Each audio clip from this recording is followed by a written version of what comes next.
वाहिगुरू जी का खालसा वाहिगुरू जी की फतेह। अस्सलाम वालेकुम आदाब अर्ज़ मैं हाँ तुहाडी होस्ट नीलम कौर ते मैं TV 84 ਦੇ ਸਾਰੇ ਦਰਸ਼ਕਾਂ ਤੇ ਸਰੋਤਿਆਂ ਨੂੰ ਜੀ ਆਇਆਂ ਕਹਿੰਦੀ ਹਾਂ ਪ੍ਰੋਗਰਾਮ ਸੱਚੋ ਸੱਚ ਵਿੱਚ ਜਿਹੜੇ ਇਸ ਪ੍ਰੋਗਰਾਮ ਨਾਲ ਦੇਸ਼ਾਂ ਵਿਦੇਸ਼ਾਂ ਤੋਂ ਜੁੜ ਚੁੱਕੇ ਨੇ। ਖਾਲਸਾ ਅਫੇਅਰ ਸੈਂਟਰ ਦੇ ਸੰਚਾਲਕ ਡਾਕਟਰ ਅਮਨਜੀਤ ਸਿੰਘ ਜੀ ਰੋਜ਼ਾਨਾ ਦੀ ਤਰ੍ਹਾਂ ਸਟੂਡੀਓ 'ਚ ਮੇਰੇ ਨਾਲ ਸ਼ਾਮਲ ਨੇ। ਆਓ ਉਹਨਾਂ ਨਾਲ ਗੱਲਬਾਤ ਕਰਕੇ ਅੱਜ ਦੇ ਅਹਿਮ ਇਸ਼ੂਜ਼ ਉੱਪਰ ਉਹਨਾਂ ਤੋਂ ਉਹਨਾਂ ਦਾ ਤਬਸਰਾ ਜਾਣਦੇ ਹਾਂ। ਜੀ ਡਾਕਟਰ ਸਾਹਿਬ ਵਾਹਿਗੁਰੂ ਜੀ ਕਾ ਖਾਲਸਾ ਵਾਹਿਗੁਰੂ ਜੀ ਕੀ ਫਤਿਹ। हाँ जी नीलम कौर जी ਤੁਹਾਨੂੰ भी तो दुनिया भर च बैठे साडे बहुत ही प्यारे सोहने सियाणे TV 84 ਦੇ ਵਿਊਅਰਸ ਨੂੰ ਵੀ ਵਾਹਿਗੁਰੂ ਜੀ ਕਾ ਖਾਲਸਾ ਵਾਹਿਗੁਰੂ ਜੀ ਕੀ ਫਤਿਹ ਤੇ ਸਾਡੇ ਬਹੁਤ ਹੀ ਪਿਆਰੇ ਸੋਹਣੇ ਪਾਕਿਸਤਾਨੀ ਭੈਣਾਂ ਭਰਾਵਾਂ ਨੂੰ ਵੀ अस्सलाम वालेकुम। जी रासा जी आनु प्रोग्राम सच्चो सच वेचा बहुत शुक्रिया। जी रासा आज 6 अक्तूबर 2022 22 नानक शाही संमत 554 ਦਾ ਦਿਨ ਹੈ ਤੇ ਡਾਕਟਰ ਸਾਹਿਬ ਪ੍ਰੋਗਰਾਮ ਸ਼ੁਰੂ ਕਰਨ ਤੋਂ ਪਹਿਲਾਂ ਅਸੀਂ ਆਪਣੇ ਦਰਸ਼ਕਾਂ ਤੇ ਸਰੋਤਿਆਂ ਨੂੰ ਹਮੇਸ਼ਾ ਤਰ੍ਹਾਂ ਦਾ ਸੀ ਵਿਊਅਰਸ ਜੇ ਤੁਸੀਂ ਹੱਕ ਸੱਚ ਇਨਸਾਫ ਤੇ ਪੈਰਾ ਦਿੰਦਾ ਇੱਕੋ ਇੱਕ ਚੈਨਲ TV 84 ਨੂੰ ਦੇਖਣਾ ਚਾਹੁੰਦੇ ਹੋ ਤਾਂ ਤੁਸੀਂ ਦੇਖ ਸਕਦੇ ਹੋ ਸਪੈਕਟਰਮ ਕੇਬਲ ਆਰਸੀਐਨ ਕੇਬਲ ਬੈਲਫਲ ਕੈਨੇਡਾ roku ਜਾਦੂ ਬਾਕਸ ਸ਼ਾਵਾ ਫੇਸਬੁੱਕ TV 84 ਦੀ ਐਪ ਰਾਹੀਂ online streaming and IP box ਤੇ ਤੁਸੀਂ TV 84 ਨੂੰ ਦੇਖ ਸਕਦੇ ਹੋ। ਵਿਊਅਰਸ ਜੇ ਤੁਸੀਂ TV 84 ਨਾਲ ਜਾਂ ਪ੍ਰੋਗਰਾਮ ਸੱਚੋ ਸੱਚ ਨਾਲ ਫੇਸਬੁੱਕ ਰਾਹੀਂ ਜੁੜੇ ਤਾਂ ਇਸ ਨੂੰ ਵੱਧ ਲਾਈਕ ਕਰੋ ਤੇ ਸ਼ੇਅਰ ਕਰੋ ਅਤੇ ਨਾਲ ਹੀ YouTube ਤੇ ਸਬਸਕ੍ਰਾਈਬ ਵੀ ਕਰੋ। ਇਹ ਵੀ ਦੱਸ ਦਿਓ ਕਿ ਤੁਸੀਂ TV 84 ਦੀ ਐਪ ਨੂੰ ਐਂਡਰੋਇਡ ਐਂਡ ਐਪ ਸਟੋਰ ਤੇ ਡਾਊਨਲੋਡ ਕਰਕੇ ਜੋ TV 84 ਦੀ ਲਾਈਵ ਸਟ੍ਰੀਮ ਹੈ ਇਸ ਨੂੰ ਤੁਸੀਂ 24 ਆਵਰਸ ਦੇਖ ਸਕਦੇ ਹੋ। ਵਿਊਅਰਸ ਪ੍ਰੋਗਰਾਮ ਦੀ ਸ਼ੁਰੂਆਤ ਕਰਾਂਗੇ ਅੱਜ ਦੀ ਸਪਾਂਸਰਸ਼ਿਪ ਦੇ ਵਾਲੇ ਨਾਲ ਕਿ ਅੱਜ ਦੇ ਪ੍ਰੋਗਰਾਮ ਸੱਚੋ ਸੱਚ ਨੂੰ ਸਪਾਂਸਰ ਕੀਤਾ ਗਿਆ ਹੈ ਟੋਰਾਂਟੋ ਤੋਂ ਵੀਰ ਭੁਪਿੰਦਰ ਸਿੰਘ ਜੋਰਾ ਵੱਲੋਂ। ਸੋ ਇਹਨਾਂ ਬੇਨਤੀ ਕੀਤੀ ਹੈ ਕਿ ਅੱਜ ਅਸੀਂ ਦੀਪ ਸਿੱਧੂ ਤੋਂ ਬਾਅਦ ਨੌਜਵਾਨਾਂ ਵਿੱਚ ਪੰਥ ਪ੍ਰਤੀ ਕੌਮੀ ਮਸਲਿਆਂ ਪ੍ਰਤੀ ਇੱਕ ਜਾਗਰੂਕਤਾ ਦੇਖ ਰਹੇ ਹਾਂ। ਅਗਵਾਈ ਦੀ ਘਾਟ ਰੜਕਦੀ ਹੈ। ਹੁਣ ਅੰਮ੍ਰਿਤਪਾਲ ਸਿੰਘ ਇੱਕ ਉਮੀਦ ਦੇ ਰੂਪ ਵਿੱਚ ਸਾਹਮਣੇ ਆਇਆ ਹੈ ਪਰ ਕਿਉਂ ਅਸੀਂ ਆਪਸੀ ਕਾਂਟੋ ਕਲੇਸ਼ ਵਿੱਚ ਫਸੇ ਹੋਏ ਹਾਂ। ਦੁਸ਼ਮਣ ਤਾਂ ਕਰੇ ਸਾਡੇ ਲੋਕ ਹੀ ਕਿਉਂ ਵਿਰੋਧ ਵਿੱਚ ਉਤਰ ਆਏ ਹਨ।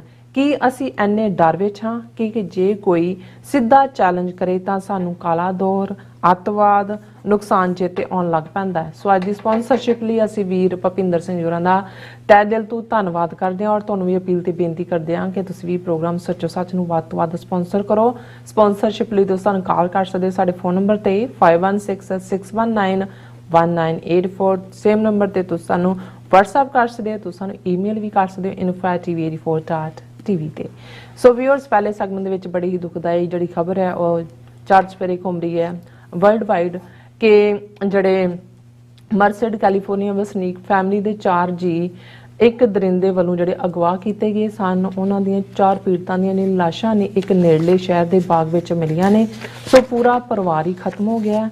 ਸੋ ਇਹ ਸਮੁੱਚੀ ਸਿੱਖ ਕੌਮ ਲਈ ਬੜੀ ਹੀ ਦੁਖਦਾਇਕ ਤੇ ਮੰਦਭਾਗੀ ਜਿਹੜੀ ਹੈ ਘਟਨਾ ਹੈ।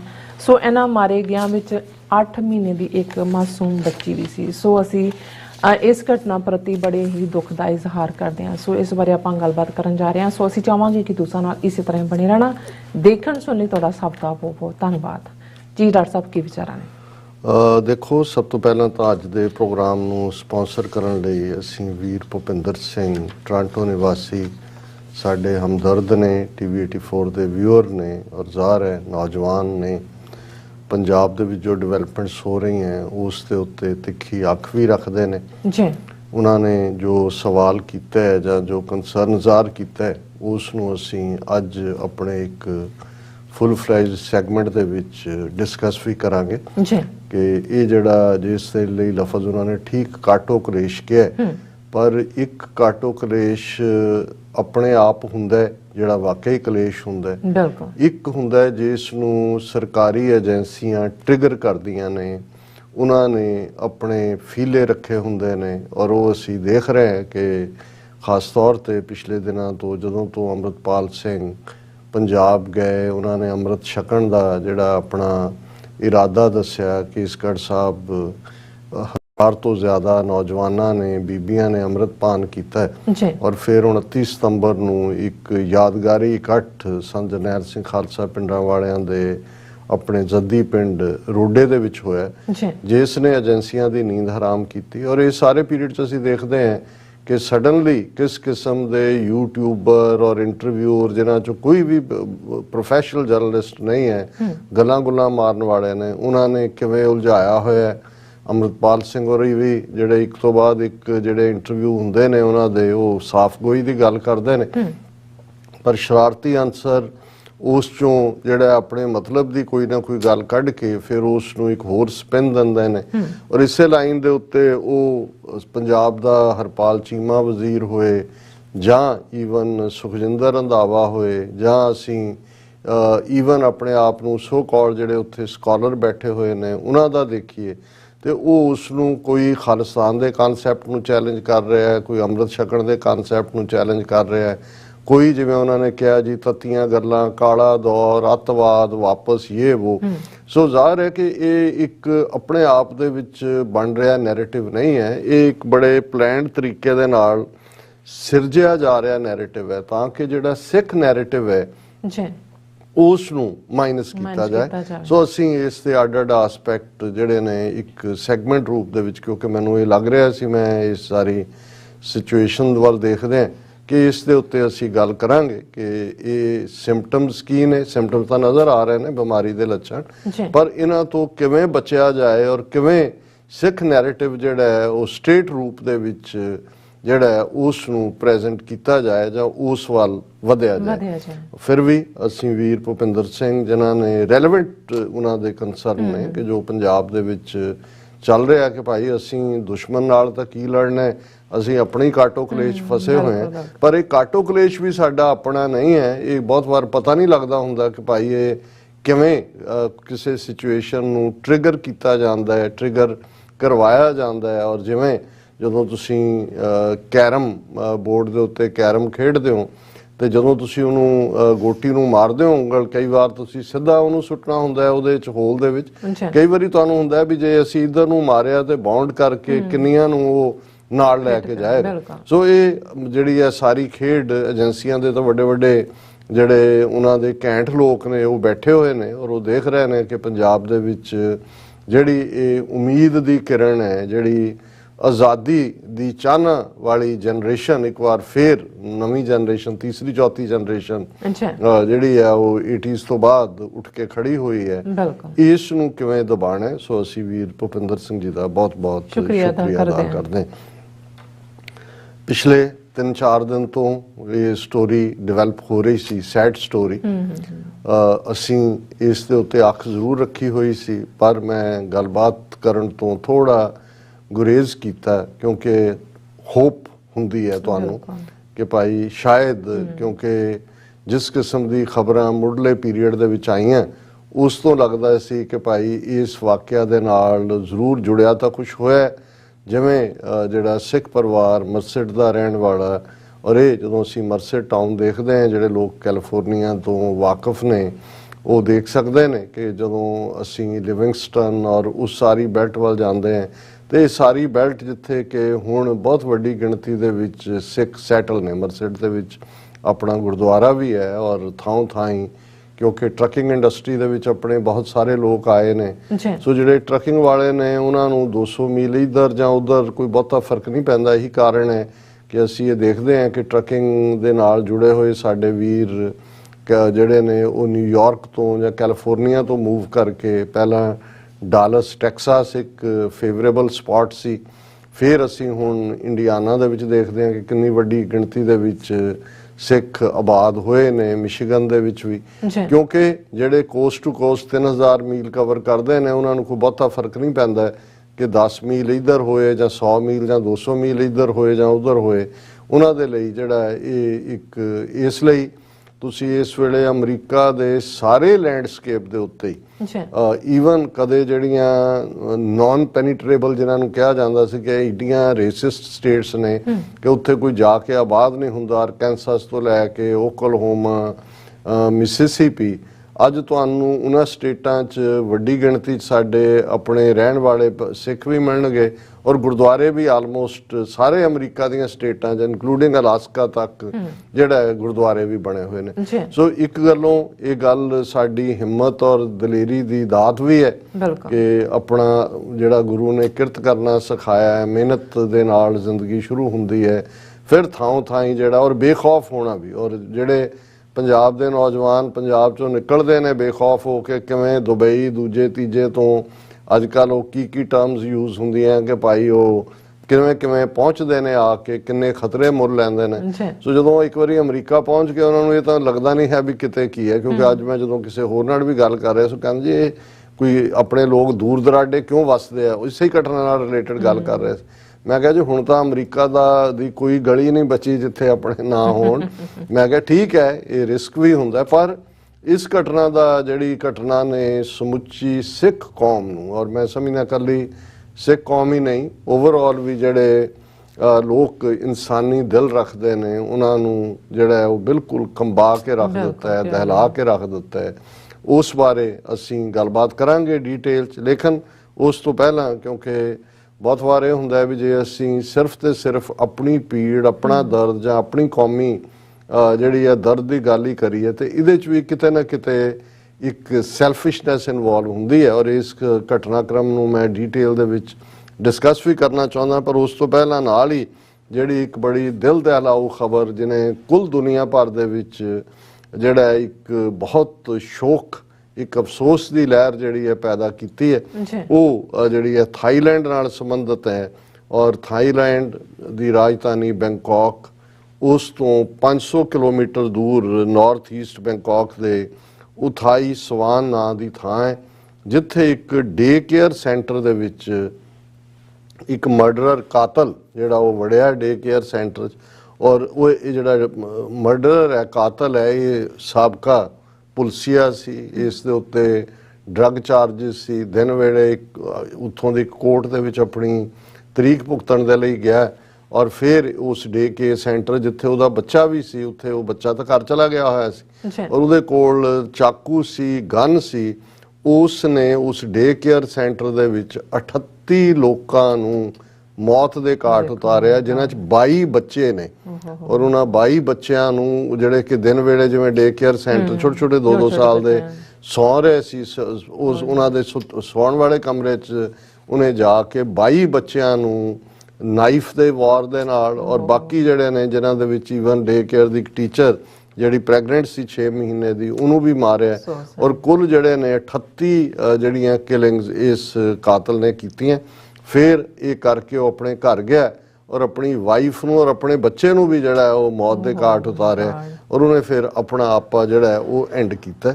ਹੁਣ ਇਹ ਇੰਨੀ ਵੱਡੀ ਜਦੋਂ ਤੁਸੀਂ ਇਹ ਦੇਖਦੇ ਹੋ ਗ੍ਰਸਤੀ ਦੇ ਲਈ, ਜਦੋਂ ਘਰ ਦੇ ਵਿੱਚ ਬੱਚਾ ਜਾਂ ਬੱਚੀ ਪੈਦਾ ਹੁੰਦਾ ਹੈ, ਜ਼ਿੰਦਗੀ ਨੂੰ ਇੱਕ ਪਰਪਸ ਮਿਲਦਾ ਹੈ ਕਿ ਵੀ ਤੁਸੀਂ ਜ਼ਿੰਦਗੀ ਦੀ ਤੁਹਾਡੀ ਹੋਪ ਹੈ, ਤੁਸੀਂ ਕਿਹਨਾਂ ਰੀਝਾਂ ਦੇ ਨਾਲ ਬੱਚੇ ਪਾਲਦੇ ਹੋ। ਤਾਂ ਉਹਨਾਂ 22 ਘਰਾਂ ਦੇ ਵਿੱਚ ਜਿੱਥੋਂ ਜਿਨ੍ਹਾਂ ਦੇ ਬੱਚੇ ਬੱਚੀਆਂ ਜਿਹੜੇ ਨੇ ਇਸ ਦੁਨੀਆ ਤੋਂ ਜਿਹੜੇ ਨੇ ਉਹ ਤੋੜ ਦਿੱਤੇ ਗਏ, ਕਿਸ ਕਿਸਮ ਦੀ ਦਰਿੰਦਗੀ ਔਰ ਕਿਸ ਕਿਸਮ ਦੀ ਇਹ ਸਿਕਨੈਸ ਔਰ ਕਿਸ ਕਿਸਮ ਦੀ ਸਾਡੀ ਇਹ ਸੁਸਾਇਟੀ ਹੁੰਦੀ ਜਾਂਦੀ ਹੈ। ਸੋ ਇਹ ਖਬਰ ਅਜੇ ਮੈਂ ਸਵੇਰੇ ਦੇਖ ਹੀ ਰਿਹਾ ਸੀ, ਹਾਲਾਂਕਿ ਲੇਟ ਆਵਰਸ ਕੱਲ ਬਹੁਤ ਸਾਰੇ ਜਿਹੜੇ ਲੋਕਲ ਕੈਲੀਫੋਰਨੀਆ ਦੇ ਰੇਡੀਓ ਟਾਕ ਸ਼ੋਅ ਜਾਂ ਦੂਜੇ ਤੀਜੇ ਉਹ ਮਰਸਿਡ ਪਹੁੰਚੇ ਹੋਏ ਸੀ, ਕਿਉਂਕਿ ਜਿੱਥੋਂ ਇਹ 4 ਜੀ ਪਰਿਵਾਰ ਦੇ ਪਹਿਲਾਂ ਅਗਵਾ ਕੀਤੇ ਗਏ, ਇਹਨਾਂ ਚਾਰਾਂ ਦੇ ਵਿੱਚ ਜਿਹੜੇ ਨੇ ਜਸਦੀਪ ਸਿੰਘ ਜਿਹੜੇ ਜਿਨ੍ਹਾਂ ਦੀ ਉਮਰ 36 ਸਾਲ, ਉਹਨਾਂ ਦੀ ਪਤਨੀ ਜਸਲੀਨ ਕੌਰ 27 ਸਾਲ ਦੀ, ਔਰ ਉਹਨਾਂ ਦੀ ਬੱਚੀ 8 ਮਹੀਨੇ ਦੀ ਬੱਚੀ ਆਰੂਹੀ ਕੌਰ,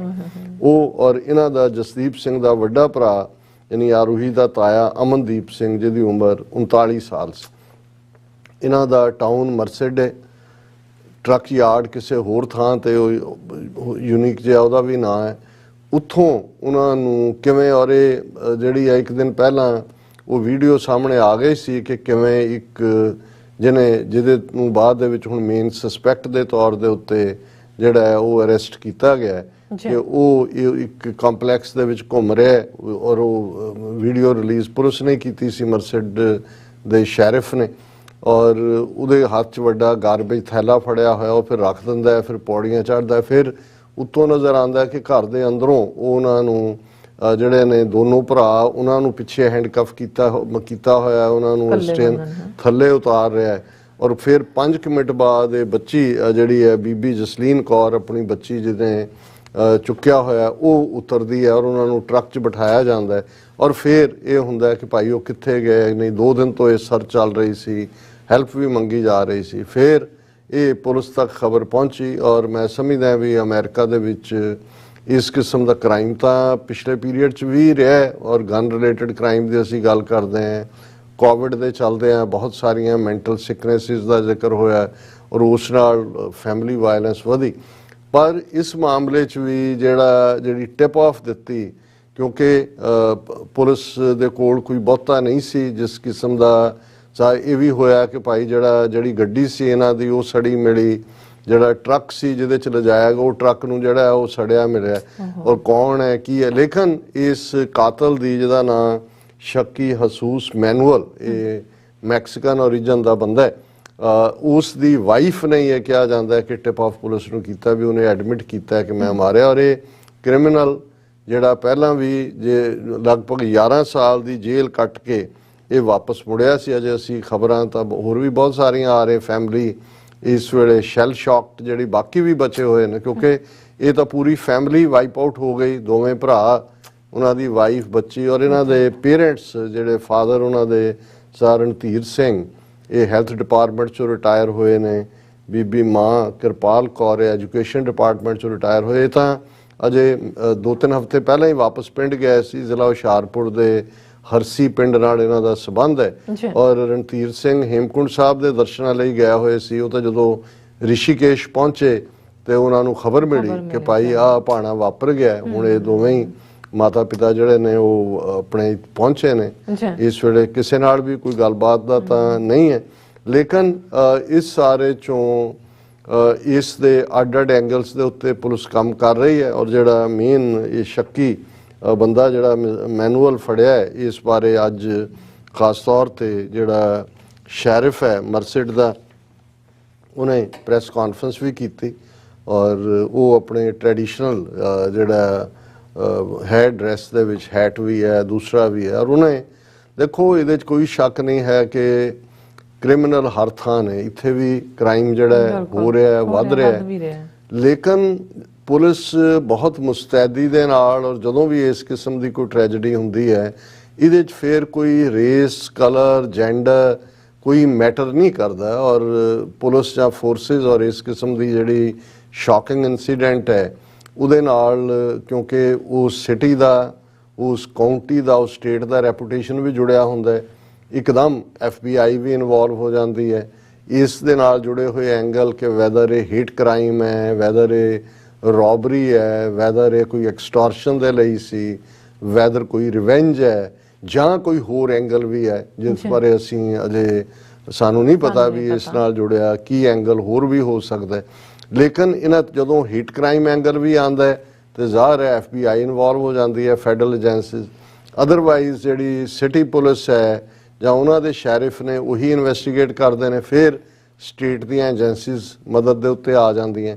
ਸੋ ਇਹ ਇੱਕਦਮ ਇੰਨਾ ਹਾਈ ਪ੍ਰੋਫਾਈਲ ਕੇਸ ਬਣਿਆ ਕਿਉਂਕਿ ਇਸ ਦੇ ਉੱਤੇ ਪੰਜਾਬ ਭਰ ਚੋਂ ਗਵਰਨਮੈਂਟ ਜਿਹੜੇ ਰਨ ਕਰ ਰਹੇ ਨੇ, ਜਿਹੜੇ ਆਪੋਜੀਸ਼ਨ 'ਚ ਨੇ, ਹਰ ਇੱਕ ਨਹੀਂ, ਕਿਉਂਕਿ ਦੁਨੀਆ ਭਰ ਜਦੋਂ, ਕਿਉਂਕਿ ਮੀਡੀਆ ਨੇ ਵੀ ਖਬਰ ਇਵੇਂ ਹੀ ਚਲਾਈ ਕਿ ਭਾਈ ਇਹ ਜਿਹੜੀ ਹੈ Sikh family kidnapped, 4 membered Sikh family kidnapped in California, ਖਬਰ ਇਹੀ ਚੱਲ ਰਹੀ ਸੀ। ਸੋ ਹਰ ਇੱਕ ਨਹੀਂ ਉਹਨਾਂ ਦੀ ਨਜ਼ਰ ਗਈ। ਔਰ ਮੈਂ ਜਦੋਂ ਨਿਕਲਿਆ ਹੀ ਹੈ ਸਟੂਡੀਓ ਦੇ ਲਈ, ਭੈਣ ਜੀ ਮਨਮੰਥਨ ਕੌਰ, ਉਹਨਾਂ ਦੀ ਕਾਲ ਆਈ, ਉਹ ਔਰ ਉਹਨਾਂ ਦੀ ਆਵਾਜ਼ ਤੋਂ ਮੈਨੂੰ ਲੱਗੇ ਕਿ ਵੀ ਬਹੁਤ, ਉਹ ਫਿਰ ਇੱਕਦਮ ਟੀਅਰਸ ਦੇ ਵਿੱਚ ਹੀ ਗੱਲ ਕਰਦੇ ਰਹੇ ਤੇ ਉਹਨਾਂ ਨੇ ਇਸੇ ਹੀ ਘਟਨਾ ਨੂੰ ਲੈ ਕੇ ਉਹਨਾਂ ਨੇ ਦੁੱਖ ਦਾ ਇਜ਼ਹਾਰ ਤਾਂ ਕੀਤਾ ਹੀ ਕੀਤਾ। ਉਹ ਕਹਿਣ ਲੱਗੇ ਕਿ ਵੀ ਕਿਵੇਂ ਰੱਬ ਦੇ ਭਾਣੇ ਨੂੰ ਸਮਝੀਏ। ਉਹ 60 ਮਹੀਨੇ ਦੀ ਬੱਚੀ, ਜਦੋਂ ਤੋਂ ਤੁਸੀਂ ਕਿਸ ਪਿਕਚਰ ਵੱਲ ਵੀ ਤੁਹਾਡੀ ਨਜ਼ਰ ਜਾਂਦੀ ਹੈ ਤੁਸੀਂ ਇੱਕਦਮ ਇੱਕ ਅਫਸੋਸ ਦੇ ਵਿੱਚ ਚਲੇ ਜਾਂਦੇ ਹੋ।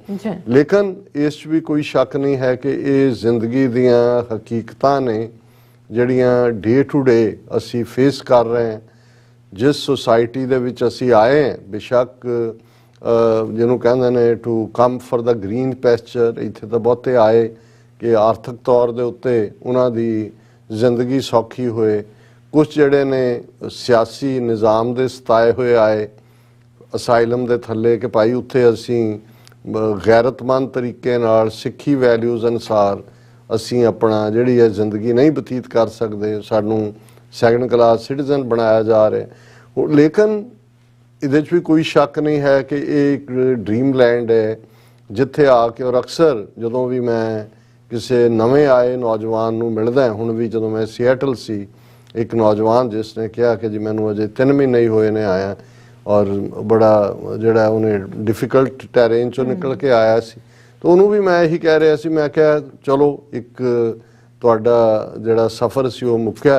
बिल्कुल अमरीका वो लैंड है जिथे कोई भी जदों अपना शुरुआत करता एक जिहड़ा गैस पंप करनी शुरू करता है जां एक होटल दे विच वेटर लगता है, वो जे ड्रीम करता है कि एक दिन मैं I will own chain of hotels जां एक गैस स्टेशन ते पंप करने वाला 14-14 घंटे 16-16 घंटे काम करने वाला वो सोचता है कि भी मैं जिहड़ा एक दिन दर्जना गैस स्टेशनों का मालक बनना है। तो मैं क्या भी वो बहुत जे उसके अंदर मेहनत है और जज्बा है और उसके लिए अपने ड्रीम नू फुलफिल कराने दे लई वो नैसेसरी एफर्ट पुट करन नू तैयार है, तो वो जरूर चेन ऑफ होटल्स भी ओन करते हैं। और बहुत सारे जिहड़े इत्थे जदों असीं सक्सैस स्टोरीज कहते हैं फ्रॉम रैग्स टू रिचेस, ये अमरीका च ही पॉसीबल है।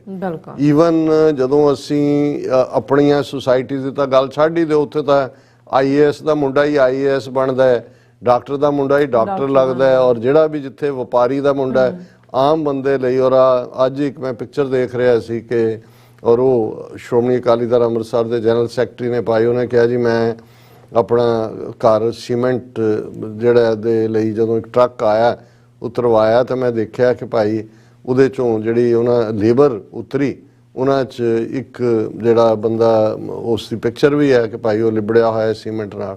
तो उन्हें दस्सिया कि जी प्रोफैसर साहब मैं तो महेंद्रपाल सिंह होरां दी सी कि जी मैं तो तुहाडा क्लास फैलो हाँ, और उसकी डिग्री MA M.Ed पता नहीं की होर डिग्रियां सी। तो वो बेचारा जिहड़ा है वो सीमेंट जिहड़ा है वो उन्होंने अनलोड कर रहा एक वर्कर के तौर पर। तो मतलब ये है भी उत्थे तां इस किस्म के हालात ने कि PhD जिहड़े लोग ने वो एक चपड़ासी की नौकरी निकल आए तो 30-30 हज़ार अर्जियां आईयां हुंदियां ने। इत्थे इहदे च कोई दो रावां नहीं ने कि जे मेहनत कोई करे तो, और अमरीका की बहुत सारी स्टोरी जिहड़ी है वो उन्हां दी है जिन्हां ने इत्थे मेहनत करके बड़े बड़े एम्पायर खड़े कीते। अस कैलीफोर्निया च देखते हैं कोई पीच किंग है, कोई ग्रेप्स किंग है, कोई एलमंड किंग है जिन्हां ने एज ए वर्कर शुरू किया।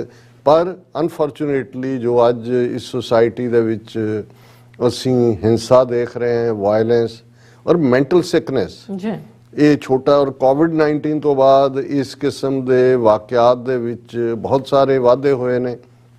सीरियल किलिंग्स भी असी देखते हैं और बिल्कुल जिहड़ा कोई भी इस किस्म का वाकया जदों किते हुंदा है उहदे च जरूरी नहीं कोई क्रेस वाला, कईयां ने इस सारे नाल जोड़ के मैक्सिकनां दे उत्ते तंजा कीतियां ने जां उन्हां नूं जिहड़ा है वो क्रिमिनल दस्सण दी कोशिश कीती है, कईयां ने ट्रंप दीयां स्टेटमेंटां नाल जोड़ के कहा। देखो हर सोसाइटी दे विच क्रिमिनल्स हो सकदे ने और इस बंदे दा जिहड़ा पिछोकड़ मैं जिवें दस्सिया मैनुअल दा इस शैरिफ ने ये जदों ब्रीफ किया उन्हें कहा कि भाई ये जिहड़ा बंदा है sheriff says special place in hell for सस्पैक्ट।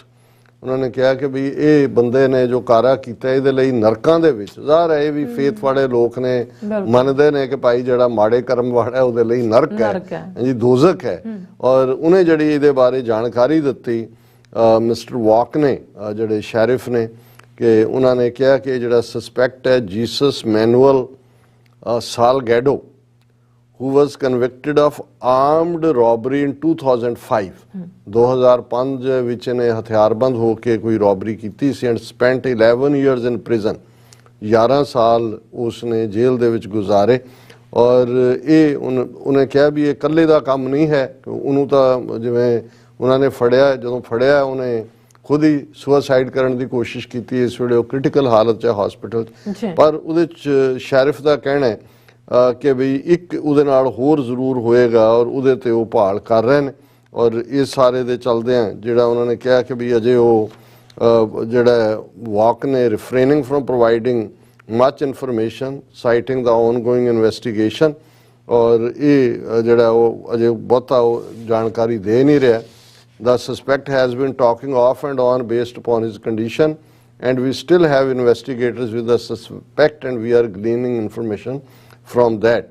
ਔਰ ਇਹ ਜਿਹੜਾ I can tell you that every time he has even come near consciousness he has been violent ਕਿ ਅਜੇ ਤਾਂ ਉਹ ਕਿਤੇ ਬੇਹੋਸ਼ੀ 'ਚ ਜਾ ਰਿਹਾ ਹੁਣ ਸੁਸਾਈਡ ਅਟੈਂਪਟ ਪਰ ਉਹਨੇ ਕਿਹਾ ਵੀ ਜਦੋਂ ਹੀ ਉਹ ਨਿਕਲਦਾ ਹੈ ਤੇ ਉਹ ਇੱਕਦਮ ਵਾਇਲੈਂਟ ਹੋ ਜਾਂਦਾ ਇਹਦਾ ਮਤਲਬ ਵੀ ਉਹ ਉਹਨਾਂ ਨੂੰ ਵੀ ਹਿੱਟ ਕਰਨ ਦੀ ਕੋਸ਼ਿਸ਼ ਕਰਦਾ ਹੈ ਜਿਹੜਾ ਵੀ ਅਮਲਾ ਫੈਲਾ ਨੇੜੇ ਤੇੜੇ ਔਰ ਇਹ ਜਿਹੜੇ ਨੇ ਪੁਲਿਸ ਨੇ ਉਨੀ ਕੁ ਜਾਣਕਾਰੀ ਦੇਣੀ ਹੁੰਦੀ ਹੈ ਇਹ ਔਰ ਉਹਦੇ 'ਚ ਰਿਲੇਟਿਵਸ ਦਾ ਵੀ ਔਰ ਸ਼ੈਰਿਫ ਨੇ ਵੀ ਇਹ ਕਿਹਾ ਕਿ whole family wiped out and we still don't know why ਔਰ ਇਹ ਜਿਹੜੀ ਹੈ ਹੋਰ ਕੋਈ ਐਸੀ ਖਬਰ ਨਹੀਂ ਹੈ ਕਿ ਵੀ ਐਸਾ ਵੀ ਨਹੀਂ ਸਮਝ ਆਉਂਦਾ ਇਹਨਾਂ ਦੇ ਕਹਿਣ ਮੁਤਾਬਕ there was no evidence currently to indicate Salgado knew the family prior to the kidnapping ਹਾਲਾਂ ਜਿਹੜੀ ਇੱਕ ਜਾਣਕਾਰੀ ਸਾਡੇ ਕੋਲ ਸੀ ਅਨਕਨਫਰਮਡ ਕਿ ਸ਼ਾਇਦ ਇਸ ਨੂੰ ਇਹ ਜਿਹੜੀ ਫੈਮਿਲੀ ਜਸਦੀਪ ਸਿੰਘ ਹੋਰਾਂ ਦੀ ਹੈ ਇਹਨਾਂ ਨੇ ਜਿੱਥੋਂ ਇਹਨਾਂ ਨੂੰ ਕਿਡਨੈਪ ਕੀਤਾ ਗਿਆ ਜਾਂ ਦੂਜਾ ਉੱਥੇ ਉਹਨਾਂ ਨੇ ਤਾਜ਼ਾ 1 ਮਹੀਨਾ ਪਹਿਲਾਂ ਟਰੱਕ ਯਾਰਡ ਖਰੀਦਿਆ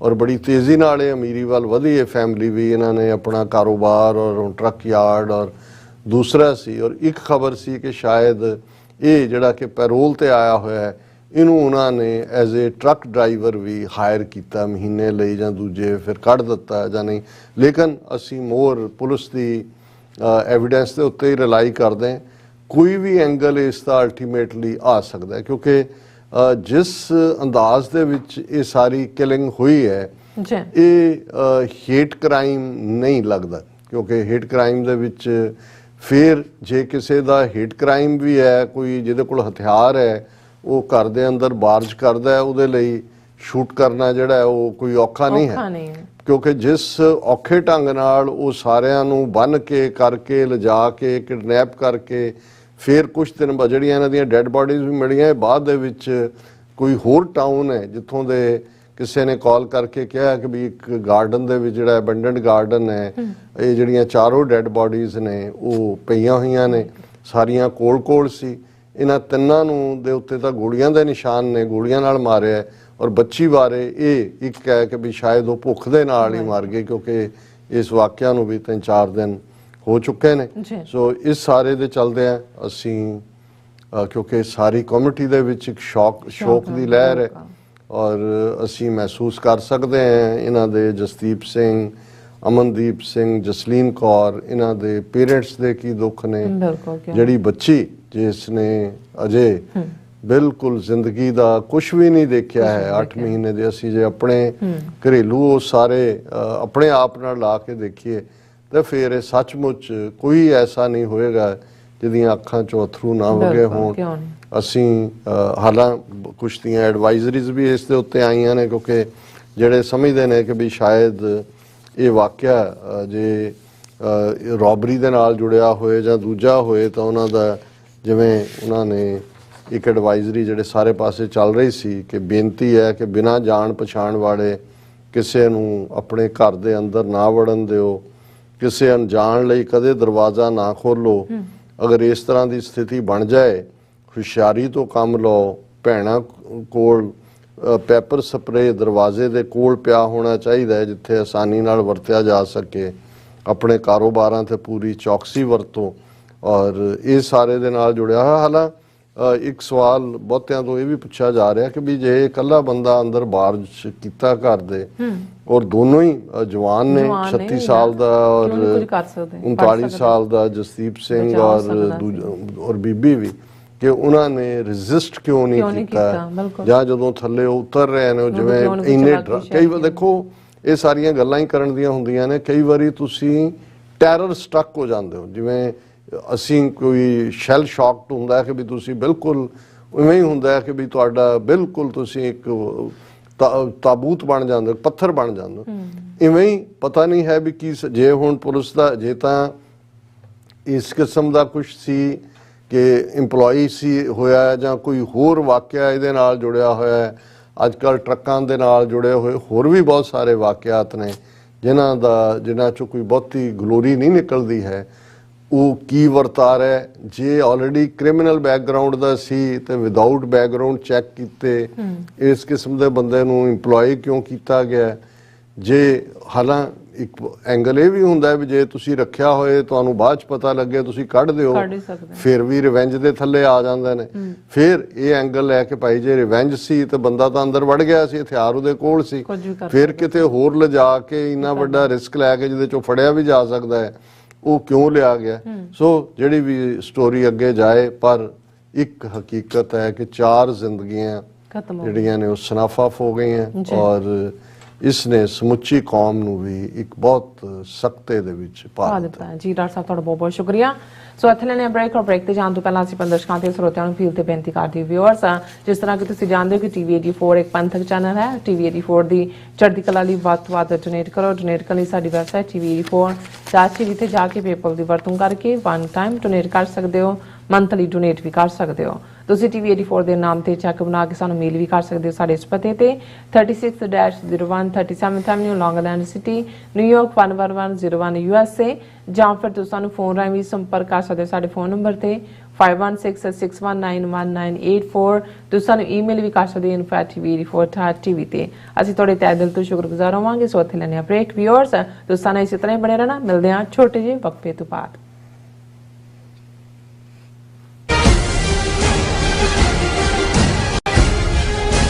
ਸ਼ਹੀਦ ਭਾਈ ਹਰਜਿੰਦਰ ਸਿੰਘ ਜਿੰਦਾ, ਸੁਖਦੇਵ ਸਿੰਘ ਸੁੱਖਾ ਅਤੇ ਮੌਜੂਦਾ ਸਿੱਖ ਸੰਘਰਸ਼ ਦੇ ਸਮੂਹ ਸ਼ਹੀਦਾਂ ਦੀ ਯਾਦ ਵਿੱਚ 9 ਅਕਤੂਬਰ 2022 ਦਿਨ ਐਤਵਾਰ ਨੂੰ ਗੁਰਦੁਆਰਾ ਸਾਹਿਬ ਸਿੱਖ ਕਲਚਰਲ ਸੁਸਾਇਟੀ ਨਿਊਯਾਰਕ ਵਿਖੇ ਮਹਾਨ ਸ਼ਹੀਦੀ ਸਮਾਗਮ ਕਰਵਾਇਆ ਜਾ ਰਿਹਾ ਹੈ। ਐਤਵਾਰ ਦੇ ਸਮੁੱਚੇ ਪੰਥਕ ਦੀਵਾਨ ਵਿੱਚ ਕੀਰਤਨ, ਢਾਡੀ, ਕਥਾ ਅਤੇ ਪੰਥਕ ਬੁਲਾਰੇ ਹਾਜ਼ਰੀ ਭਰਨਗੇ। ਗੁਰਦੁਆਰਾ ਸਾਹਿਬ ਕਮੇਟੀ, ਸਿੱਖ ਕੋਆਰਡੀਨੇਸ਼ਨ ਕਮੇਟੀ ਈਸਟ ਕੋਸਟ ਅਤੇ ਦੁਆਬਾ ਸਿੱਖ ਐਸੋਸੀਏਸ਼ਨ ਵੱਲੋਂ ਆਪ ਸਭ ਨੂੰ ਇਸ ਪੰਥਕ ਇਕੱਠ ਵਿੱਚ ਹਾਜ਼ਰੀ ਭਰਨ ਲਈ ਬੇਨਤੀ ਕੀਤੀ ਜਾਂਦੀ ਹੈ। ਵਧੇਰੇ ਜਾਣਕਾਰੀ ਲਈ ਤੁਸੀਂ ਹੇਠ ਦਿੱਤੇ ਨੰਬਰ ਤੇ ਸੰਪਰਕ ਕਰ ਸਕਦੇ ਹੋ।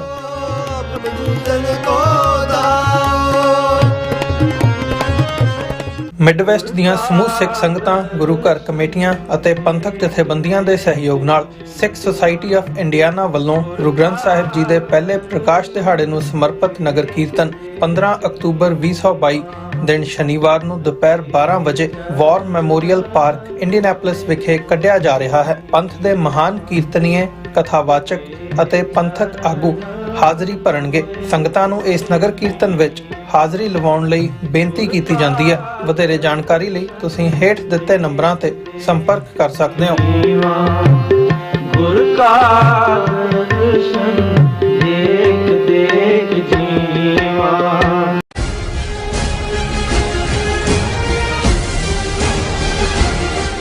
ਦਰਸ਼ਕੋ, ਬ੍ਰੇਕ ਤੋਂ ਬਾਅਦ ਤੁਹਾਡਾ ਸਭ ਦਾ ਭਰਪੂਰ ਸਵਾਗਤ ਹੈ। ਸੋ ਵਿਊਅਰਸ, ਦੂਸਰੇ ਸੈਗਮੈਂਟ ਵਿੱਚ ਗੱਲਬਾਤ ਹੋਣ ਜਾ ਰਹੀ ਹੈ ਭਾਰਤ ਤੇ ਯੂਕਰੇਨ ਦੇ ਹਵਾਲੇ ਨਾਲ ਕਿ ਯੂਕਰੇਨ ਦੇ ਪ੍ਰੈਜ਼ੀਡੈਂਟ ਜ਼ੈਲੈਂਸਕੀ ਨੇ ਮੋਦੀ ਨੂੰ ਕਾਫੀ ਸ਼ਰਮ ਦਿੱਤੀ ਹੈ। ਮੋਦੀ ਨੇ ਜਦੋਂ ਜ਼ੈਲੈਂਸਕੀ ਨੂੰ ਟੈਲੀਫੋਨ ਕਰਕੇ ਰੂਸ ਨਾਲ ਗੱਲਬਾਤ ਕਰਾਉਣ ਦੀ ਪੇਸ਼ਕਸ਼ ਕੀਤੀ ਤਾਂ ਜ਼ੈਲੈਂਸਕੀ ਨੇ ਮੋਦੀ ਨੂੰ ਸਿੱਧਾ ਜਵਾਬ ਦਿੰਦਿਆਂ ਕਿਹਾ ਹੈ ਕਿ ਜਦੋਂ ਤੱਕ ਰੂਸ ਯੂਕਰੇਨ ਦੇ ਕਬਜ਼ੇ ਕੀਤੇ ਇਲਾਕਿਆਂ ਤੇ ਵਾਪਸ ਨਹੀਂ ਹਟਦਾ, ਗੱਲਬਾਤਾਂ ਦਾ ਕੋਈ ਸਵਾਲ ਹੀ ਪੈਦਾ ਨਹੀਂ ਹੁੰਦਾ। ਸੋ ਇਸ ਨੂੰ ਕਹਿੰਦੇ ਹਨ ਗੈਰਤਮੰਦੀ। ਸੋ ਇਸ ਬਾਰੇ ਆਪਾਂ ਗੱਲਬਾਤ ਕਰਨ ਜਾ ਰਹੇ ਹਾਂ।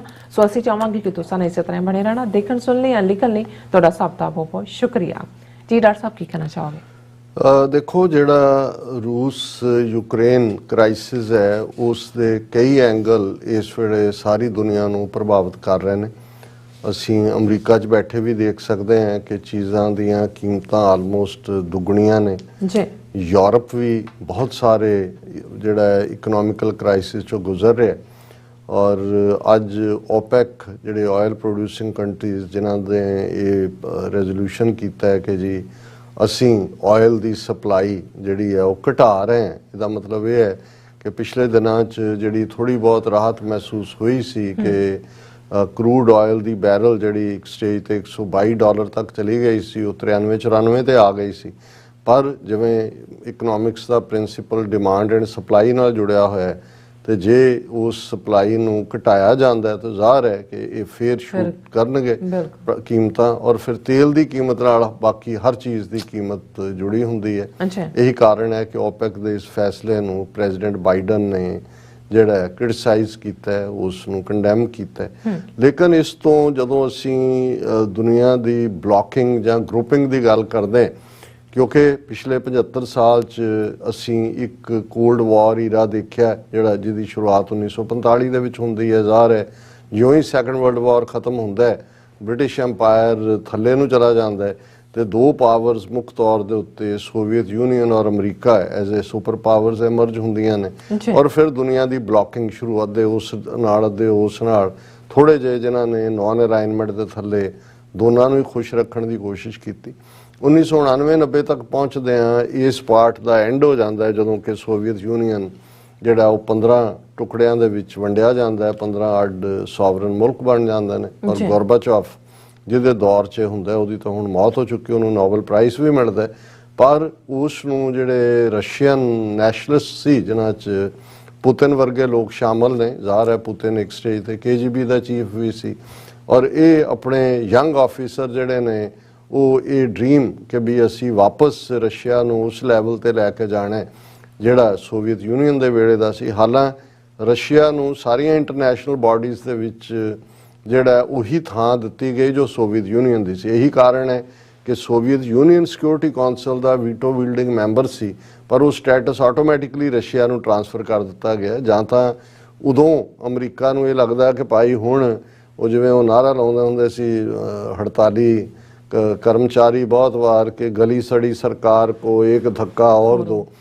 ਵੀ ਜਿੱਥੇ ਸੋਵੀਅਤ ਯੂਨੀਅਨ ਤੋੜ ਹੀ ਦਿੱਤਾ ਸੀ ਇਹਨਾਂ ਦਾ, ਰਸ਼ੀਆ ਨੂੰ ਜਿਹੜਾ ਇਸ ਫੋਰਮ ਤੋਂ ਵੀ ਕੱਢ ਦੇ UN ਸਿਕਿਉਰਿਟੀ ਕਾਉਂਸਲ 'ਚ। ਹੁਣ ਰਸ਼ੀਆ ਤਾਂ ਉਹੀ ਹੈ ਔਰ ਪੁਤਿਨ ਵੀ ਉਹੀ ਹੈ, ਔਰ ਨਾਲ ਦੀ ਨਾਲ ਜਿਹੜੀ ਜਾਂ ਤਾਂ ਜਿਹੜੀ ਰਸ਼ੀਆ ਹੁਣ ਇੱਕ ਆਸਪੈਕਟ ਤਾਂ ਇਹ ਹੈ ਕਿ ਰਸ਼ੀਆ ਖੁਦ ਨੈਟੋ ਦਾ ਮੈਂਬਰ ਬਣਨਾ ਚਾਹੁੰਦਾ ਸੀ, ਉਹਨੂੰ ਬਣਾ ਲੈਂਦੇ। ਇਹਦਾ ਮਤਲਬ ਇਹ ਹੈ ਵੀ ਰਸ਼ੀਆ ਨੂੰ ਵੀ ਇਹ ਮਹਿਸੂਸ ਹੁੰਦਾ ਕਿ ਉਹ ਇਨਕਲੂਸਿਵ ਹੈ ਯੂਰਪ ਦੇ ਵਿੱਚ।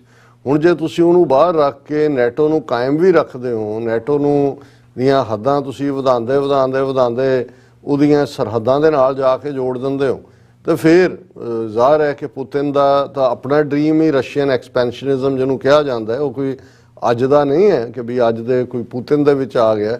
ਉਸ ਤੋਂ ਪਹਿਲਾਂ ਅਸੀਂ ਜ਼ਾਰਸ਼ਾਹੀ ਦਾ ਜ਼ਮਾਨਾ ਦੇਖਦੇ ਹਾਂ, ਜਾਂ ਜਦੋਂ ਇਹ ਡ੍ਰੀਮ ਕਿਹਾ ਜਾਂਦਾ ਸੀ ਕਿ ਵੀ ਕਿਉਂਕਿ ਉੱਥੇ ਤਾਂ ਜਿਹੜੇ ਹੈ ਹੀ ਨਹੀਂ ਵਾਰਮ ਵਾਟਰ ਪੋਰਟਸ ਤਾਂ ਕੋਈ ਵੀ, ਕਿ ਵੀ ਉਹਨਾਂ ਦਾ dream to reach to the warm waters of ocean, ਉਹ ਕਰਾਚੀ ਹੋਏ ਜਾਂ ਉਹ ਇੰਡੀਅਨ ਓਸ਼ਨ ਹੋਏ, ਕਿਸੇ ਤੱਕ ਵੀ ਜਾਣ ਦਾ ਡ੍ਰੀਮ ਰਿਹਾ।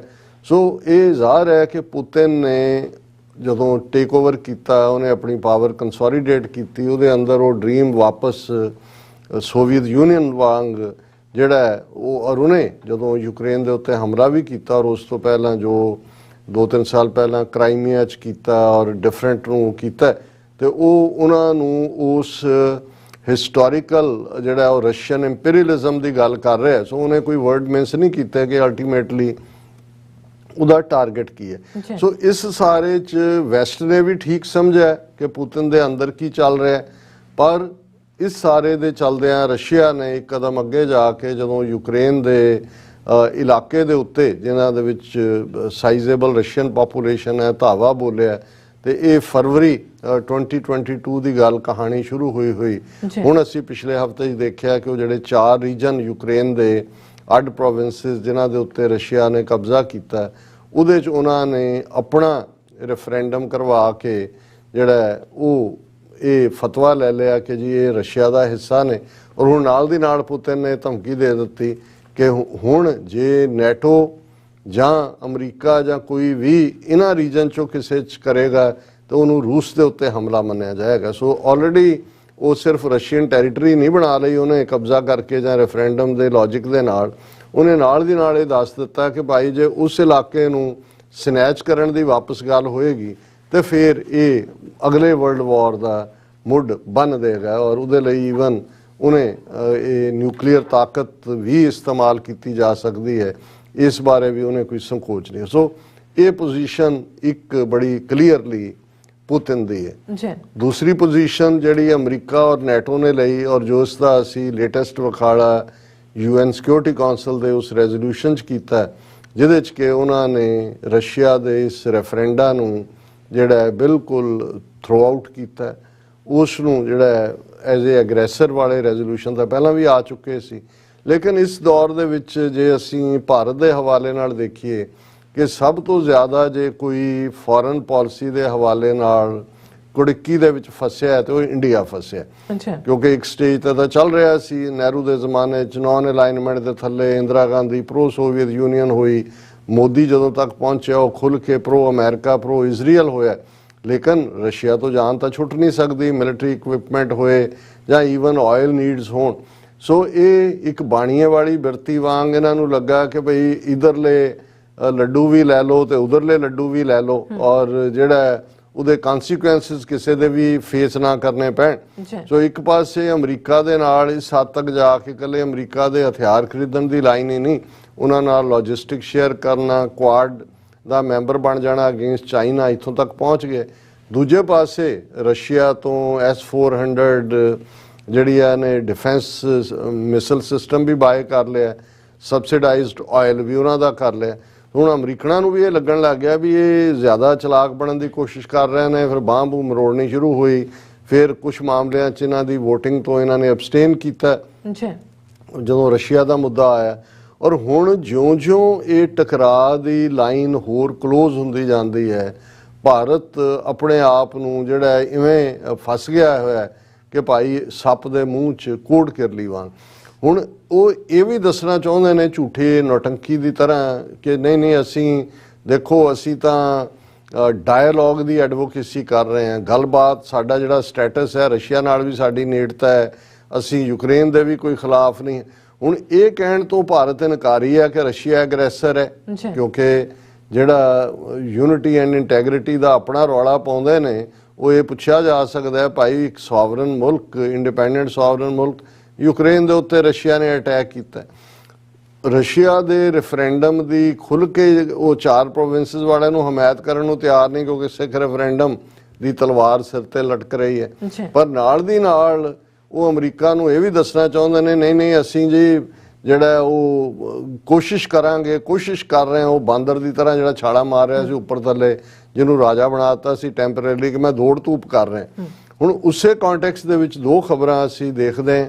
ਇੱਕ ਅਸੀਂ ਡਿਸਕਸ ਕੀਤਾ ਸੀ ਕਿ ਜੀ ਮੋਦੀ ਨੇ ਜ਼ੈਲੈਂਸਕੀ ਨੂੰ ਟੈਲੀਫੋਨ ਕੀਤਾ ਔਰ ਉਸ ਕਨਵਰਸੇਸ਼ਨ 'ਚ ਕਿਹਾ ਕਿ ਜੀ ਮੈਂ ਭਾਰਤ ਜਿਹੜਾ ਮੀਡੀਏਸ਼ਨ ਲਈ ਤਿਆਰ ਹੈ, ਨਹੀਂ ਆਪਸੀ ਗੱਲਬਾਤ ਦੇ ਵਿੱਚ ਵਿਚੋਲਗੀ ਕਰਨ ਦੇ ਲਈ ਤਿਆਰ ਹੈ। ਇਹ ਵਰਜ਼ਨ ਇੰਡੀਅਨ ਸਾਈਡ ਦੀ ਆਈ ਕਿ ਜੀ ਦੇਖੋ ਅਸੀਂ ਇਸ ਗੱਲ ਨੂੰ ਵੀ ਯਕੀਨੀ ਬਣਾਵਾਂਗੇ ਕਿ ਜਿਹੜਾ ਨਿਊਕਲੀਅਰ ਪਲਾਂਟ ਹੈ ਉਹਦੀ ਸਿਕਿਉਰਿਟੀ ਹੋਏ, ਔਰ ਜੇ ਯੂਕਰੇਨ ਚਾਹੇ ਤੇ ਭਾਰਤ ਜਿਹੜਾ ਹੈ ਉਹ ਰੂਸ ਔਰ ਯੂਕਰੇਨ ਨੂੰ ਨੈਗੋਸ਼ੀਏਸ਼ਨ ਟੇਬਲ ਦੇ ਉੱਤੇ ਬਿਠਾ ਸਕਦਾ ਹੈ। ਹੁਣ ਇਹਨਾਂ ਦੀ ਵਰਸ਼ਨ ਹੀ ਆਈ, ਇਹਨਾਂ ਦੀ ਫੋਰਨ ਮਿਨਿਸਟਰ ਯਕੀਨੀ ਬਣਾਉਣ ਲਈ ਅਮਰੀਕਾ ਨੂੰ ਦੱਸਣ ਲਈ ਕਿ ਜੀ ਕਰ ਰਹੇ। ਹੁਣ ਅੱਜ ਅੱਗੋਂ ਯੂਕਰੇਨ ਨੇ ਕੀ ਜਵਾਬ ਦਿੱਤਾ ਹੈ, ਉਹ ਇਹਨਾਂ ਦੀ ਜਿਹੜੀ ਹੈ ਮੀਡੀਆ ਬਰੀਫਿੰਗ ਤਾਂ ਨਹੀਂ ਸੀ, ਲੇਕਿਨ ਅੱਜ ਯੂਕਰੇਨੀਅਨ ਪ੍ਰੈਜ਼ੀਡੈਂਟ ਦਾ ਜਿਹੜਾ ਰਿਸਪੌਂਸ ਹੈ ਉਹ ਇਹਨਾਂ ਦੇ ਮੀਡੀਆ ਨੂੰ ਵੀ ਦੇਣ ਤੇ ਮਜਬੂਰ ਹੋਣਾ ਪਿਆ। Zelensky to prime minister Modi, no talks till Russia returns annexed areas, ਕਿ ਜਦੋਂ ਤੱਕ ਰੂਸ ਨੇ ਜਿਹੜਾ ਸਾਡਾ ਇਲਾਕਾ ਕਬਜ਼ੇ 'ਚ ਲਿਆ ਹੈ ਉਹ ਵਾਪਸ ਨਹੀਂ ਕਰਦਾ, ਉਦੋਂ ਤੱਕ ਕੋਈ ਗੱਲਬਾਤ। ਔਰ ਤੁਸੀਂ ਠੀਕ ਕਿਹਾ, ਇਹ ਹੈ ਗੈਰਤਮੰਦ ਹੋਣਾ।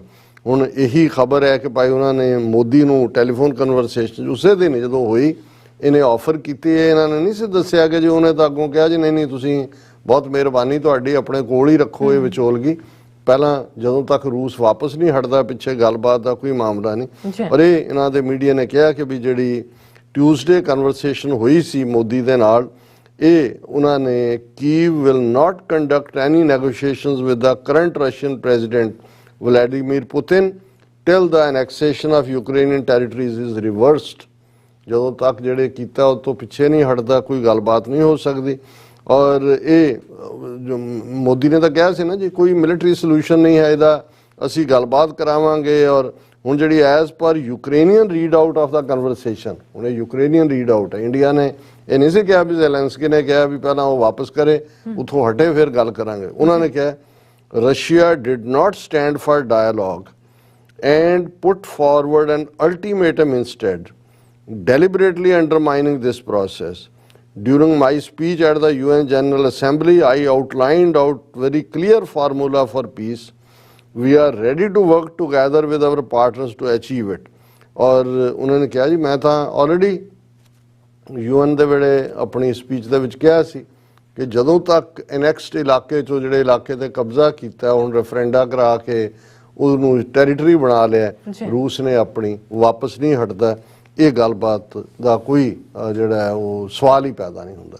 ਹੁਣ ਇੱਕ ਪਾਸੇ ਮੈਂ ਜਦੋਂ ਇਹ ਖਬਰ ਵੀ ਦੇਖ ਰਿਹਾ ਸੀ, ਫਿਰ ਦੂਸਰੀ ਖਬਰ ਮੇਰੀਆਂ ਨਿਗਾਹ 'ਚੋਂ ਗੁਜ਼ਰੀ ਕਿ ਹੁਣ ਭਾਰਤ ਦਾ ਫਾਰਨ ਮਿਨਿਸਟਰ 10 ਦਿਨ ਦੀ ਅਮਰੀਕਾ ਫੇਰੀ ਤੋਂ ਬਾਅਦ ਨਿਊਜ਼ੀਲੈਂਡ ਪਹੁੰਚਿਆ ਹੋਇਆ। ਆਕਲੈਂਡ ਹੈ, ਪਹਿਲੀ ਵਾਰ ਗਿਆ ਆਕਲੈਂਡ, ਔਰ ਉੱਥੇ ਜਾ ਕੇ ਕਿਉਂਕਿ ਨਿਊਜ਼ੀਲੈਂਡ ਜਿਹੜਾ ਹੈ ਉਹ ਪੂਰੀ ਤਰ੍ਹਾਂ ਖੁੱਲ੍ਹ ਕੇ ਰੂਸ ਦੇ ਖਿਲਾਫ ਭੁਗਤ ਰਿਹਾ ਹੈ। ਉਹਨਾਂ ਨੇ ਅੰਦਰ ਡਿਪਲੋਮੈਟਿਕ ਗੱਲਬਾਤ 'ਚ ਕਿਹਾ ਹੋਣਾ ਕਿ ਭਾਈ ਤੁਸੀਂ ਦੱਸੋ ਵੀ ਕਿਹਦੇ ਨਾਲ ਹੋ, ਕਿ ਵੀ ਤੁਹਾਡਾ ਸਟੈਂਡ ਠੀਕ ਨਹੀਂ ਹੈ।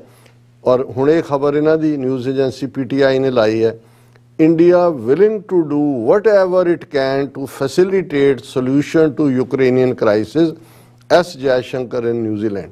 ਉਹਨੇ ਕਿਹਾ ਜੀ ਅਸੀਂ ਜੋ ਕੁਝ ਵੀ ਹੋ ਸਕਦਾ ਹੈ ਕਰਨ ਨੂੰ ਤਿਆਰ ਹੈ ਜੇ ਕੋਈ ਯੂਕਰੇਨ ਦਾ ਸੋਲਿਊਸ਼ਨ ਨਿਕਲੇ। ਔਰ ਇਸ ਨੂੰ ਜਿਹੜਾ ਉਹ ਆਕਲੈਂਡ 'ਚ ਉਹਦੀ ਪਹਿਲੀ ਵਿਜ਼ਿਟ ਹੈ, ਔਰ ਉਹਦੇ 'ਚ ਉਹਨੇ ਮਿਸਟਰ ਸਾਈਮਨ ਬ੍ਰਿਜਸ, ਇਹ CEO ਹੈ ਆਕਲੈਂਡ ਬਿਜ਼ਨਸ ਚੈਂਬਰ ਦਾ, ਉਹਦੇ ਨਾਲ ਵੀ ਮੁਲਾਕਾਤ ਕੀਤੀ, ਬਿਜ਼ਨਸ ਚੈਂਬਰ ਵਾਲਿਆਂ ਨੂੰ ਐਡਰੈਸ ਕੀਤਾ। ਔਰ ਉਹਦੇ 'ਚ ਉਹਨਾਂ ਨੇ ਕਿਹਾ ਕਿ ਜੀ ਦੇਖੋ it is natural that different countries and different regions would react a little differently. ਕਿਆ ਇੰਟਰਨੈਸ਼ਨਲ ਲਾਅ ਤਾਂ ਇੱਕੋ ਹੈ, UN ਚਾਰਟਰ ਤਾਂ ਇੱਕੋ ਹੈ, ਸੋਵਰਨਿਟੀ ਦੀ ਡੈਫੀਨੇਸ਼ਨ ਤਾਂ ਇੱਕੋ ਹੈ, ਤੇ ਇਹ ਕਿੱਥੋਂ ਆ ਗਿਆ ਜੀ ਕਿ ਇੱਕ ਮੁਲਕ ਹਮਲਾਵਰ ਹੈ ਦੂਸਰੇ ਉੱਤੇ ਤੇ ਤੁਸੀਂ ਕਹੋ ਜੀ ਨਹੀਂ ਨਹੀਂ ਇਹ ਲਿਟਲ ਡਿਫਰੈਂਟਲੀ।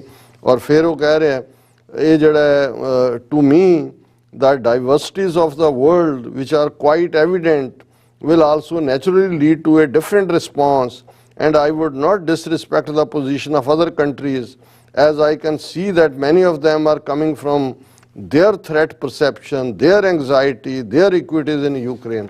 ਹੁਣ ਇਹ ਕੱਲਾ ਇਹ ਨਹੀਂ ਗੋਲ-ਮੋਲ ਗੱਲ ਨਹੀਂ ਹੈ, ਇਹਨੂੰ ਜੇ ਮੈਂ ਅਮਰੀਕਨ ਟਰਮ ਯੂਜ਼ ਕੀਤੀ ਤੇ ਫਿਰ ਉਹ ਠੀਕ ਨਹੀਂ ਹੋਏਗਾ, ਅਨਪਾਰਲੀਮੈਂਟਰੀ ਵਰਡ ਹੈ, ਪਰ ਇਹਨੂੰ ਪੰਜਾਬੀ 'ਚ ਕਹਾਂਗੇ ਬਕਵਾਸ, ਹਾਂਜੀ, ਕਿ ਵੀ ਜਿਹਦੇ 'ਚ ਕੋਈ ਕੰਟੈਂਟ ਨਹੀਂ ਹੈ, ਬਟ ਇਹ ਇਵੇਂ ਹੀ ਹੈ ਜਿਵੇਂ ਕੋਈ ਬੰਦਾ ਕੋਈ ਬੱਚਾ ਜਿਹੜਾ ਹੈ ਉਹ ਘਰ 'ਚ ਫੜਿਆ ਜਾਂਦਾ, ਇਹਨੂੰ ਅਮਰੀਕਨ ਕਹਿੰਦੇ ਨੇ ਹੈਂਡ ਇਨ ਦਾ ਕੁੱਕੀ ਜਾਰ, ਮਾਂ ਸਾਹਮਣੇ ਆ ਉਹਨੇ ਫੜਿਆ ਹੋਇਆ। ਸਾਡੇ ਤਾਂ ਹੈਂਡ ਇਨ ਦਾ ਗੁੜ ਜਾਰ ਹੀ ਹੁੰਦਾ ਸੀ ਸਾਡੇ ਜ਼ਮਾਨਿਆਂ 'ਚ ਕੁੱਕੀਆਂ ਤੇ ਕਿੱਥੇ।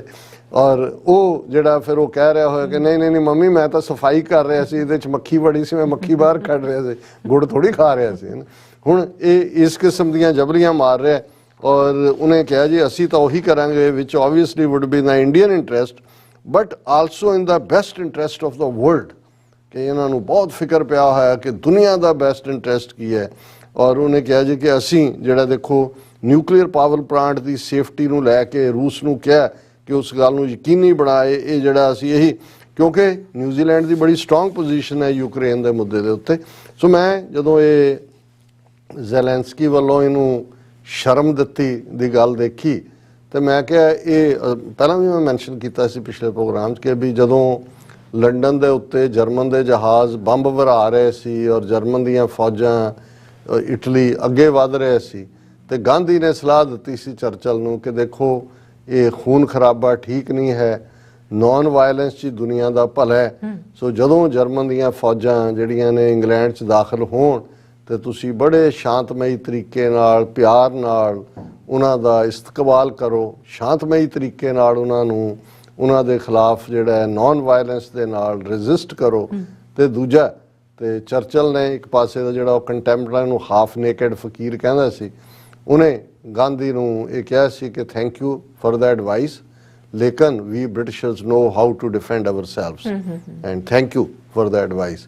ਸੋ ਮੈਂ ਸਮਝਦਾ ਮੈਂ ਜਦੋਂ ਇਹ ਦੇਖਿਆ ਤਾਂ ਮੈਨੂੰ ਉਹੀ ਖਿਆਲ ਆਇਆ। ਮੈਂ ਕਿਹਾ ਇਹ ਜਿਹੜੀ ਚਰਚਲ ਦੀ ਸਪਿਰਿਟ, ਹਾਲਾਂਕਿ ਕੋਈ ਜ਼ੈਲੈਂਸਕੀ ਚਰਚਲ ਨਹੀਂ ਹੈ, ਪਰ ਮੈਂ ਸਮਝਦਾ ਵੀ ਕਿੱਥੇ ਫਰਵਰੀ ਮਹੀਨੇ 'ਚ ਇਹਦੇ 'ਚ ਵੀ ਕੋਈ ਸ਼ੱਕ ਨਹੀਂ ਹੈ ਕਿ ਇਸ ਵੇਲੇ ਇਕੱਲਾ ਇਹ ਨਹੀਂ ਹੈ ਕਿ ਜ਼ੈਲੈਂਸਕੀ ਦੇ ਨਾਲ ਜਿਹੜਾ ਉਹਦੇ ਆਪਣੇ ਹੀ ਲੋਕ ਲੜ ਰਹੇ ਨੇ। ਇਸ ਵੇਲੇ ਨੈਟੋ, ਅਮਰੀਕਨ ਔਰ ਰੂਸ ਦੇ ਇਸ ਚਾਰਜ ਦੇ ਵਿੱਚ ਵੀ ਵਜਨ ਹੋਏਗਾ ਔਰ ਵਜਨ ਹੈ ਕਿ ਭਾਈ ਇਹ ਸਾਰੇ ਹੀ ਇਹਨਾਂ ਦੇ ਹੀ ਪਰ ਅਲਟੀਮੇਟਲੀ ਜੇ ਤੁਹਾਡੇ 'ਚ ਲੜਨ ਦਾ ਦਮਖਮ ਨਾ ਹੋਏ ਤਾਂ ਬਾਹਰਲੇ ਜਿੰਨੀ ਮਰਜ਼ੀ ਮਦਦ ਕਰਨ।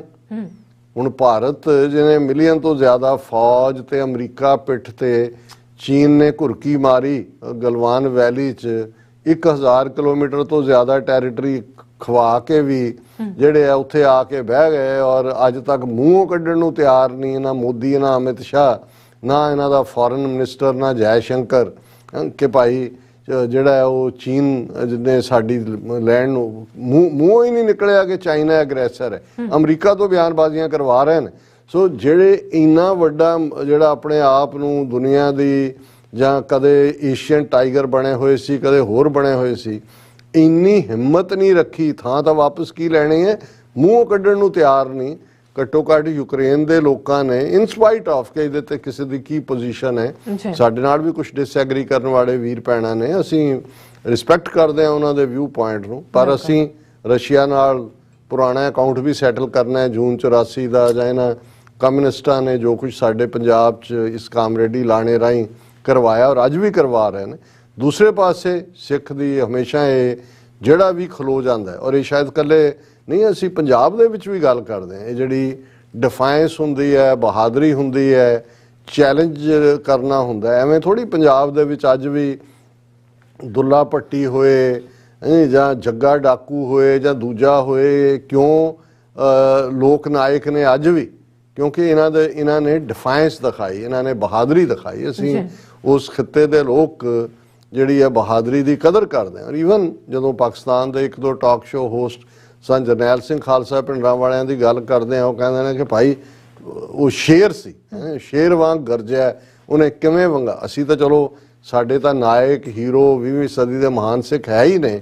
ਈਵਨ ਦੂਸਰੇ ਪਾਸੇ ਸਾਡੇ, ਕਿਉਂਕਿ ਪੰਜਾਬ ਦੀ ਧਰਤੀ ਦੇ ਲੋਕ ਬਾਗੈਰਤ ਨੇ ਔਰ ਉਹਨਾਂ ਨੂੰ ਹਮੇਸ਼ਾ ਜਿਹੜੇ ਲੋਕ ਅਣਖ ਲਈ ਗੈਰਤ ਲਈ ਖਲੋਂਦੇ ਨੇ ਉਹਨਾਂ ਨੂੰ ਐਡਮਾਇਰ ਕਰਦੇ ਨੇ। ਸੋ ਸਾਡੀ ਐਡਮੀਰੇਸ਼ਨ ਵੀ ਜਿਹੜੀ ਜਦੋਂ ਨਿਕਲਦੀ ਹੈ, ਔਰ ਮੈਨੂੰ ਲੱਗਾ ਕਿ ਜ਼ੈਲੈਂਸਕੀ ਨੇ ਇਹਦੇ ਮੂੰਹ ਦੇ ਉੱਤੇ ਮਾਰਿਆ ਕਿ ਚਲੋ ਬੇਗੈਰਤਾ, ਮੈਨੂੰ ਕੀ ਤੂੰ ਸਲਾਹ ਦੇ ਰਿਹਾ, ਅਸੀਂ ਲੜਾਂਗੇ ਆਪਣੇ ਟੈਰੀਟਰੀ ਲਈ, ਤੇ ਜੇ ਤੂੰ ਬੜੀ ਵਿਚੋਲਗੀ ਕਰ ਰਹੀ ਆ ਉਹਨੂੰ ਪਹਿਲਾਂ ਕਹਿ ਕੇ ਵੀ ਪਾਸੇ ਹਟੇ। ਜੀ ਡਾਕਟਰ ਸਾਹਿਬ ਤੁਹਾਡਾ ਬਹੁਤ ਬਹੁਤ ਸ਼ੁਕਰੀਆ। ਸੋ ਲੈਣੇ ਬ੍ਰੇਕ ਵਿਊਅਰਸ, ਤੁਸੀਂ ਨਾ ਇਸੇ ਤਰ੍ਹਾਂ ਬਣੇ ਰਹਿਣਾ। ਮਿਲਦੇ ਹਾਂ ਆਫਟਰ ਦਿਸ ਸ਼ਾਰਟ ਬ੍ਰੇਕ।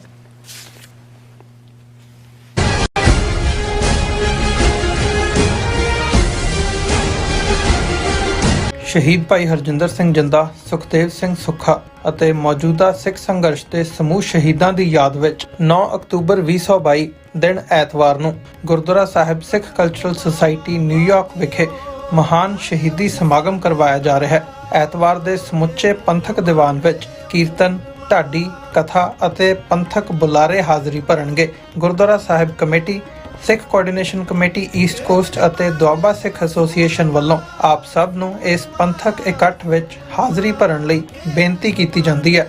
ਵਧੇਰੇ ਜਾਣਕਾਰੀ ਲਈ ਤੁਸੀਂ ਹੇਠ ਦਿੱਤੇ ਨੰਬਰ ਤੇ ਸੰਪਰਕ ਕਰ ਸਕਦੇ ਹੋ।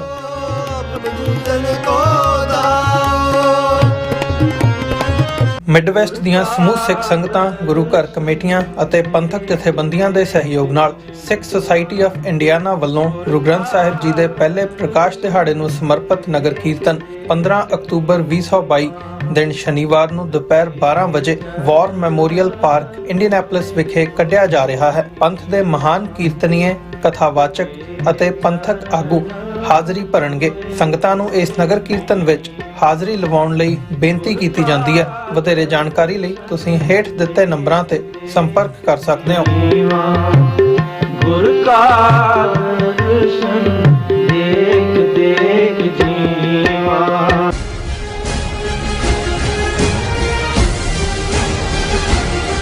Viewers welcome back to program. So viewers ਗੱਲਬਾਤ ਕਰਨ ਜਾ ਰਹੇ ਹਾਂ ਕਿ ਹਿੰਦੂ ਤਵੀਆਂ ਵੱਲੋਂ ਹਿੰਦੂ ਫੋਬੀਆ ਘੜ ਕੇ ਵਿਕਟਮ ਬਣਨ ਦੀ ਕੋਸ਼ਿਸ਼ ਕੀਤੀ ਜਾ ਰਹੀ ਹੈ, ਜਦੋਂ ਕਿ ਹਿੰਦੂ ਤਵੀ ਖੁੱਲ੍ਹ ਕੇ ਨਸਲਵਾਦ ਅਤੇ ਨਫ਼ਰਤ ਦੀ ਵਿਚਾਰਧਾਰਾ ਨੂੰ ਲਾਗੂ ਕਰ ਰਹੇ ਹਨ। ਹੈਰਾਨੀ ਹੈ ਕਿ ਯੂਕੇ ਦੀ ਮੁੱਖ ਓਪੋਜੀਸ਼ਨ ਲਿਬਰਲ ਪਾਰਟੀ ਦੇ ਲੀਡਰ ਨੇ ਵੀ ਹੁਣ ਹਿੰਦੂ ਫੋਬੀਆ ਟਰਮ ਦਾ ਇਸਤੇਮਾਲ ਕੀਤਾ ਹੈ। ਸੋ ਇਸ ਬਾਰੇ ਗੱਲਬਾਤ ਕਰਨ ਜਾ ਰਹੇ ਹਾਂ। ਸੋ ਅਸੀਂ ਚਾਹਾਂਗੇ ਕਿ ਤੁਸੀਂ ਇਸੇ ਤਰ੍ਹਾਂ ਬਣੇ ਰਹਿਣਾ। ਦੇਖਣ ਸੁਣਨ ਲਈ ਲਿਖਣ ਲਈ ਤੁਹਾਡਾ ਸਭ ਦਾ ਬਹੁਤ ਬਹੁਤ ਧੰਨਵਾਦ। ਜੀ ਡਾਕਟਰ ਸਾਹਿਬ ਕੀ ਕਹਿਣਾ ਚਾਹੋਗੇ? ਅਕਸਰ ਇਹ ਕਹਾਣੀ ਤੋਂ ਸਾਡੇ ਉਸ ਖਿੱਤੇ ਦੇ ਲੋਕ ਵਾਕਿਫ ਨੇ ਕਿ ਚੋਰ ਚੋਰੀ ਕਰਕੇ ਜਦੋਂ ਘਰ ਵਾਲੇ ਜਾਗ ਪਏ, ਰੌਲਾ ਪੈ ਗਿਆ, ਹਨੇਰਾ ਸੀ, ਚੋਰ ਨੇ ਵੀ ਛਾਲ ਮਾਰੀ, ਭੱਜ ਪਿਆ, ਭੀੜ ਵੀ ਪਿੱਛੇ ਚੋਰ ਚੋਰ ਕਰਦੀ ਲੱਗੀ ਹੈ, ਤੇ ਉਹ ਚੋਰ ਵੀ ਭੀੜ 'ਚ ਸ਼ਾਮਲ ਹੋ ਕੇ ਉੱਚੀ ਉੱਚੀ, ਸਭ ਤੋਂ ਉੱਚੀ ਉਹੀ ਕਹਿਣ ਲੱਗ ਗਿਆ ਚੋਰ ਚੋਰ ਚੋਰ। ਇਵੇਂ ਜਿਹੜਾ ਉਹ ਭੀੜ ਦਾ ਹੀ ਹਿੱਸਾ ਬਣ ਕੇ ਉਹਨੇ ਆਪਣੀ ਜਾਨ ਬਚਾਈ। ਹਿੰਦੂਤਵਾਦ ਦੀ ਵਿਚਾਰਧਾਰਾ ਨਾਜ਼ੀਵਾਦ ਦੇ ਨਾਲ ਜੁੜੀ ਹੋਈ, ਰਾਦਰ ਜੇ ਇਹ ਕਹਿਣਾ ਹੋਏ ਵੀ ਨਾਜ਼ੀਵਾਦ ਨਹੀਂ, ਹਿੰਦੂਤਵਾਦ ਜਾਂ ਬ੍ਰਾਹਮਣਵਾਦ ਜਾਂ ਆਰੀਅਨ ਨਸਲ ਵਾਲਾ ਜਿਹੜਾ ਕਾਨਸੈਪਟ ਸੀ ਇਹਨਾਂ ਤੋਂ ਉਧਾਰਾ ਲਿਆ ਸੀ। ਪਰ ਜੇ ਪੋਲੀਟੀਕਲੀ ਸਪੀਕਿੰਗ ਇੱਕ ਡਿਸਪਲਿਨ ਦੇ ਵਿੱਚ ਦੇਖੀਏ ਔਰ ਪਿਛਲੇ ਕੱਲ ਵੀ ਜਦੋਂ ਦੁਸਹਿਰਾ ਫੈਸਟੀਵਲ ਦੇ ਮੌਕੇ ਮੋਹਨ ਭਾਗਵਤ ਦਾ ਬਿਆਨ ਸੀ, ਔਰ ਉਸ ਤੋਂ ਪਹਿਲਾਂ ਜਦੋਂ ਉਹ ਆਪਣੇ ਹਿੰਦੂ ਭਗਵੇ ਧਵਜ ਨੂੰ, ਫਲੈਗ ਨੂੰ ਸਲੂਟ ਦੇ ਰਹੇ ਸੀ, ਤੇ ਜਿਹੜੀ ਪਿਕਚਰ ਵੀ ਜਿਹੜਾ TV 84 the as a profile picture ਇਸ ਸ਼ੋਅ ਦੀ ਸੀ, ਉਸ ਦੇ ਉੱਤੇ ਉਹ ਹਿਟਲਰ ਜਾਂ ਵਾਲਾ ਜਿਹੜਾ ਉਹਨਾਂ ਦਾ ਅੰਦਾਜ਼ ਹੈ, ਫਰਕ ਇੰਨਾ ਕਿ ਅੱਗੇ ਖਾਕੀ ਨਿਕਰਾਂ ਸੀ, ਹੁਣ ਨਿਕਰਾਂ ਉਹਨਾਂ ਨੇ ਕਿਹਾ ਜਿਹੜੇ ਨਵੇਂ ਨੌਜਵਾਨ ਮੁੰਡੇ ਕੁੜੀਆਂ ਨੇ ਉਹ ਪਾਉਣ ਤੋਂ ਇਨਕਾਰੀ ਹੁੰਦੇ ਨੇ, ਤੇ ਉਹ ਖਾਕੀ ਉਹਨਾਂ ਨੇ ਪੈਂਟਾਂ ਬਣਾ ਦਿੱਤੀਆਂ, ਪਰ ਉਹੀ ਹੇਲ ਹਿਟਲਰ ਦੇ ਥੱਲੇ, ਔਰ ਉਹੀ ਉਹਨਾਂ ਦਾ ਨਾਜ਼ੀ ਸਲੂਟ, ਉਹੀ ਵਿਚਾਰਧਾਰਾ, ਉਹੀ ਨਸਲਵਾਦ, ਉਹੀ ਨਫ਼ਰਤ, ਔਰ ਇਸ ਦਾ ਨਾਂ ਇਹਨਾਂ ਨੇ ਹਿੰਦੂਤਵਾ ਕਹਿ ਕੇ ਜਿਹੜਾ ਪੋਲੀਟੀਕਲ ਵਰਡ ਕੋਇਨ ਕੀਤਾ ਸਾਵਰਕਰ ਨੇ। ਇਹਨਾਂ ਨੇ ਹਿੰਦੂਤਵਾ ਆਈਡੀਓਲੋਜੀ ਨੂੰ ਲਾਗੂ ਕਰਨ, ਜਿਸ ਦਾ ਮਤਲਬ ਜਿਹੜੀ ਹੈ ਹਿੰਦੂਤਵਾ ਦੀ ਸੁਪੀਰੀਓਰਿਟੀ, ਔਰ ਹਿੰਦੂਤਵਾ ਦੇ 4 ਜਿਹੜੇ ਵਰਣ ਨੇ, ਬ੍ਰਾਹਮਣ, ਕਸ਼ਤਰੀ, ਵੈਸ਼, ਸ਼ੂਦ, ਉਹਦੇ 'ਚ ਬ੍ਰਾਹਮਣ ਡੋਮੀਨੇਟ ਕਰਦਾ ਹੈ, ਔਰ ਇਹਨਾਂ ਦਾ ਅਸਲੀ ਪਿਓ ਮਨੂ, ਜਿਹਨੇ ਮਨੂ ਸਮ੍ਰਿਤੀ ਦਿੱਤੀ। ਸੋ ਬ੍ਰਾਹਮਣਵਾਦ ਦਾ ਨਵਾਂ ਨਾਂ ਹਿੰਦੂਤਵਾ, ਔਰ ਹਿੰਦੂਤਵਾ ਜਿਹੜਾ ਹੈ ਔਰ ਨਾਜ਼ੀਜ਼ਮ ਜਾਂ ਫਾਸ਼ਿਜ਼ਮ, ਇਹ ਇੱਕੋ ਹੀ ਸਿੱਕੇ ਦੇ 2 ਪਹਿਲੂ ਨੇ। ਇਹ ਗੱਲ ਅਸੀਂ ਬਹੁਤ ਵਾਰੀ ਰਿਪੀਟਡਲੀ ਕਰਦੇ ਹਾਂ, ਪਰ ਹਰ ਇਸ਼ੂ ਦੀ ਸ਼ੁਰੂਆਤ ਦੇ ਨਾਲ ਇਹ ਗੱਲ ਕਹਿਣੀ, ਜਾਂ ਸਾਡੇ ਨਾਲ ਕਿਉਂਕਿ ਨਵੇਂ ਵੀ ਸਾਡੇ ਵੀਰ ਭੈਣਾਂ ਜੁੜਦੇ ਨੇ, ਉਹਨਾਂ ਦੇ ਲਈ ਸਮਝਣਾ ਜ਼ਰੂਰੀ ਹੈ ਕਿ ਕੀ ਹੈ। ਹੁਣ ਜਦੋਂ ਅਸੀਂ ਲਫ਼ਜ਼ ਫੋਬੀਆ ਕਹਿੰਦੇ ਹਾਂ, ਤਾਂ ਫੋਬੀਆ ਮੈਡੀਕਲ ਵਰਡ 'ਚ ਵੀ ਯੂਜ਼ ਹੁੰਦਾ ਹੈ, ਜਿਵੇਂ ਕਈਆਂ ਨੂੰ ਜਿਹੜੇ ਕੋਈ ਹਾਈਡਰੋਫੋਬੀਆ ਹੈ, ਕੋਈ ਹੋਰ ਨਫ਼ਰਤ, ਜਿਸ ਚੀਜ਼ ਤੋਂ ਤੁਸੀਂ ਦੌੜਦੇ ਹੋ ਜਾਂ ਜਿਸ ਚੀਜ਼ ਪ੍ਰਤੀ ਤੁਹਾਡਾ ਬਿਲਕੁਲ ਤੁਸੀਂ ਉਸ ਨੂੰ ਤੁਸੀਂ ਟੋਲਰੇਟ ਹੀ ਨਹੀਂ ਕਰ ਸਕਦੇ। ਹੁਣ ਇਹ ਜਿਹੜਾ ਪੋਲੀਟੀਕਲ ਈਡੀਅਮ ਦੇ ਵਿੱਚ ਵੀ ਸ਼ਬਦ ਲਫ਼ਜ਼ ਇਸਤੇਮਾਲ ਹੁੰਦਾ ਹੈ, ਔਰ ਜ਼ਾਹਰ ਹੈ ਕਿ 9/11 ਤੋਂ ਬਾਅਦ ਖਾਸ ਤੌਰ 'ਤੇ ਦੁਨੀਆ ਭਰ ਦੇ ਵਿੱਚ ਜਦੋਂ ਮੁਸਲਮਾਨ ਨਾਵਾਂ ਵਾਲੇ ਲੋਕ, ਮੁਸਲਮਾਨ ਪਛਾਣ ਵਾਲੇ ਲੋਕ ਥਾਂ 'ਤੇ ਟਾਰਗੇਟ ਹੋਏ, ਉਸ ਪ੍ਰਤੀ ਜਿਹੜਾ ਈਵਨ ਵੱਡੀਆਂ ਸੰਸਥਾਵਾਂ ਜਾਂ ਮੁਲਕਾਂ ਦੀ ਪੋਲਿਟਿਕਸ ਦੇ ਵਿੱਚ ਵੀ ਇੱਕ ਜਿਹੜਾ ਐਂਟਾਈ ਇਸਲਾਮ ਲਾਈਨ ਦੇ ਥੱਲੇ ਉਹਨਾਂ ਦੀ ਸੋਚਣੀ ਆਈ, ਤੇ ਫਿਰ ਇਸ ਦੇ ਲਈ ਲਫ਼ਜ਼ ਜਿਹੜਾ ਕਾਫੀ ਹੋਇਆ ਕਿ ਭਾਈ ਇਹ ਤਾਂ ਇਸਲਾਮੋਫੋਬੀਆ ਜਿਹੜਾ ਕ੍ਰੀਏਟ ਕਰ ਰਹੇ ਨੇ। ਔਰ ਇਮਰਾਨ ਖਾਨ ਪਾਕਿਸਤਾਨ ਦੇ ਪ੍ਰਾਈਮ ਮਿਨਿਸਟਰ ਔਰ ਉਹਦੇ ਨਾਲ ਜੁੜੇ ਹੋਏ OIC ਔਰ ਬਾਕੀ ਸਾਰਿਆਂ ਨੂੰ ਇਹ ਕ੍ਰੈਡਿਟ ਜਾਂਦਾ ਹੈ ਕਿ ਉਹਨਾਂ ਨੇ ਇਸ ਇਸਲਾਮੋਫੋਬੀਆ ਦੇ ਕਿ ਭਾਈ ਇਹਨੂੰ ਇਹ ਕਿੰਨਾ ਵੱਡਾ ਚੈਲੰਜ ਹੈ, ਔਰ ਕਿਵੇਂ ਬੇਮਤਲਬ ਜਿਹੜਾ ਹੈ ਉਹ ਦਹਿਸ਼ਤਗਰਦੀ ਨਾਲ ਇਸਲਾਮ ਨੂੰ ਜੋੜਿਆ ਜਾ ਰਿਹਾ। ਉਹਨਾਂ ਨੇ ਯੂਨਾਈਟਿਡ ਨੇਸ਼ਨਸ ਦੇ ਵਿੱਚ ਨਾ ਸਿਰਫ ਰੈਜ਼ੋਲੂਸ਼ਨ ਕਰਵਾਇਆ, ਇੱਕ ਦਿਨ ਵੀ ਮਿੱਥਿਆ ਗਿਆ ਕਿ ਜਿਹੜਾ UN ਡੇ ਹੋਏਗਾ ਇਸਲਾਮੋਫੋਬੀਆ ਨੂੰ ਕੰਬੈਟ ਕਰਨ ਦੇ ਲਈ। ਜਦੋਂ ਇਹ ਰੈਜ਼ੋਲੂਸ਼ਨ ਵੀ UN ਜਨਰਲ ਅਸੈਂਬਲੀ ਦੇ ਵਿੱਚ ਡਿਸਕਸ਼ਨ ਦੇ ਲਈ ਆਇਆ ਸੀ, ਤੇ ਜਿਹੜਾ ਪਰਮਾਨੈਂਟ ਰਿਪਰੈਜ਼ੈਂਟੇਟਿਵ ਇੰਡੀਆ ਦਾ UN ਦੇ ਵਿੱਚ, ਉਹਨੇ ਸਿੱਧੇ ਤੌਰ ਤੇ ਵਿਰੋਧ ਤਾਂ ਨਹੀਂ ਕੀਤਾ, ਪਰ ਉਸ ਨੇ ਅਸਿੱਧੇ ਤੌਰ ਤੇ ਉਹਦੇ 'ਚ ਹਿੰਦੂਫੋਬੀਆ ਟਰਮ ਵੀ ਇੰਟਰੋਡਿਊਸ ਕਰਨ ਦੀ ਕਿ ਜੀ ਇਕੱਲਾ ਇਹ ਕਹਿਣਾ ਹੀ ਠੀਕ ਨਹੀਂ ਹੈ, ਦੇਖੋ ਹਿੰਦੂਫੋਬੀਆ ਵੀ ਹੈ, ਔਰ ਉੱਥੇ ਜਿੱਥੇ ਸਿੱਖਾਂ ਨੂੰ ਇਹ ਖੁਦ ਹੇਟ ਕ੍ਰਾਈਮ ਦਾ ਸ਼ਿਕਾਰ ਬਣਾ ਰਹੇ ਨੇ, ਉਹਨਾਂ ਦੇ ਹੱਕ ਖੋਹ ਰਹੇ ਨੇ, ਉੱਥੇ ਅਮਰੀਕਾ 'ਚ ਜਾਂ ਯੂਰਪ 'ਚ ਸਿੱਖਾਂ ਖਿਲਾਫ ਹੋਣ ਵਾਲੇ ਹੇਟ ਕ੍ਰਾਈਮਸ ਦੇ ਡਾਟੇ ਨੂੰ ਵੀ ਹਿੰਦੂਫੋਬੀਆ 'ਚ ਜੋੜ ਕੇ ਜਾਂ ਬੁੱਧਿਜ਼ਮ ਦੇ ਨਾਲ ਜੋੜ ਕੇ, ਜੀ ਦੇਖੋ ਜਦੋਂ ਚੀਨੀਆਂ ਜਾਂ ਦੂਜਿਆਂ ਦੀਆਂ ਸ਼ਕਲਾਂ ਵਾਲਿਆਂ ਤੇ ਅਟੈਕ ਹੋਏ, ਜੀ ਇਹ ਬੁੱਧਿਸਟ ਫੋਬੀਆ ਤੋਂ ਉਹਨੂੰ ਹਿੰਦੂਫੋਬੀਆ ਦੇ ਥੱਲੇ ਲਿਆਉਣ ਦੀ ਕੋਸ਼ਿਸ਼ ਕੀਤੀ। ਮਕਸਦ ਉਹਨਾਂ ਦਾ ਉਸ ਰੈਜ਼ੋਲੂਸ਼ਨ ਨੂੰ ਸਟਾਲ ਕਰਨਾ ਸੀ, ਜਿਹਦੇ 'ਚੋਂ ਕਾਮਯਾਬ ਨਹੀਂ ਹੋਏ। ਲੇਕਿਨ ਇਸ ਸਾਰੇ ਪੀਰੀਅਡ 'ਚ ਇਹਨਾਂ ਦੀ ਹਿੰਦੂਤਵਾ ਦੀ ਆਈਡੀਓਲੋਜੀ ਦੀ ਜਿਹੜੀ ਨਫ਼ਰਤ ਹੈ, ਔਰ ਇਹਨਾਂ ਦਾ ਜਿੰਨਾ ਨੈਟਵਰਕ ਹੈ ਗਲੋਬਲੀ, ਜਿਸ ਦੇ ਵਿੱਚ 72 ਤੋਂ ਜ਼ਿਆਦਾ ਤੋਂ ਉਹਨਾਂ ਦੀਆਂ ਉੱਥੇ ਆਰਗੇਨਾਈਜੇਸ਼ਨਸ ਨੇ, ਪਰ ਬਾਹਰਲੇ ਮੁਲਕਾਂ ਜਦੋਂ ਅਸੀਂ ਦੇਖਦੇ ਹਾਂ, ਜਿਵੇਂ ਹਿੰਦੂ ਫਾਊਂਡੇਸ਼ਨ ਅਮਰੀਕਾ 'ਚ ਬਣਾਈ ਹੈ, ਔਰ ਪਿਛਲੇ ਦਿਨਾਂ 'ਚ ਜਿਹੜੀ ਨਿਊ ਜਰਸੀ 15 ਅਗਸਤ ਦੀ ਪੈਰੇਡ ਵੇਲੇ ਬੁਲਡੋਜ਼ਰ ਉਸ ਪੈਰੇਡ ਦੇ ਵਿੱਚ ਲਿਆ ਕੇ ਆਦਿੱਤਿਆਨਾਥ ਯੋਗੀ ਔਰ ਮੋਦੀ ਦੀ ਫੋਟੋ ਲਾ ਕੇ ਉਹ ਨਫ਼ਰਤੀ ਵਿਚਾਰਧਾਰਾ ਨੂੰ ਇੱਥੇ ਵੀ ਪ੍ਰਚਾਰਨ ਦੀ ਕੋਸ਼ਿਸ਼ ਕੀਤੀ ਗਈ।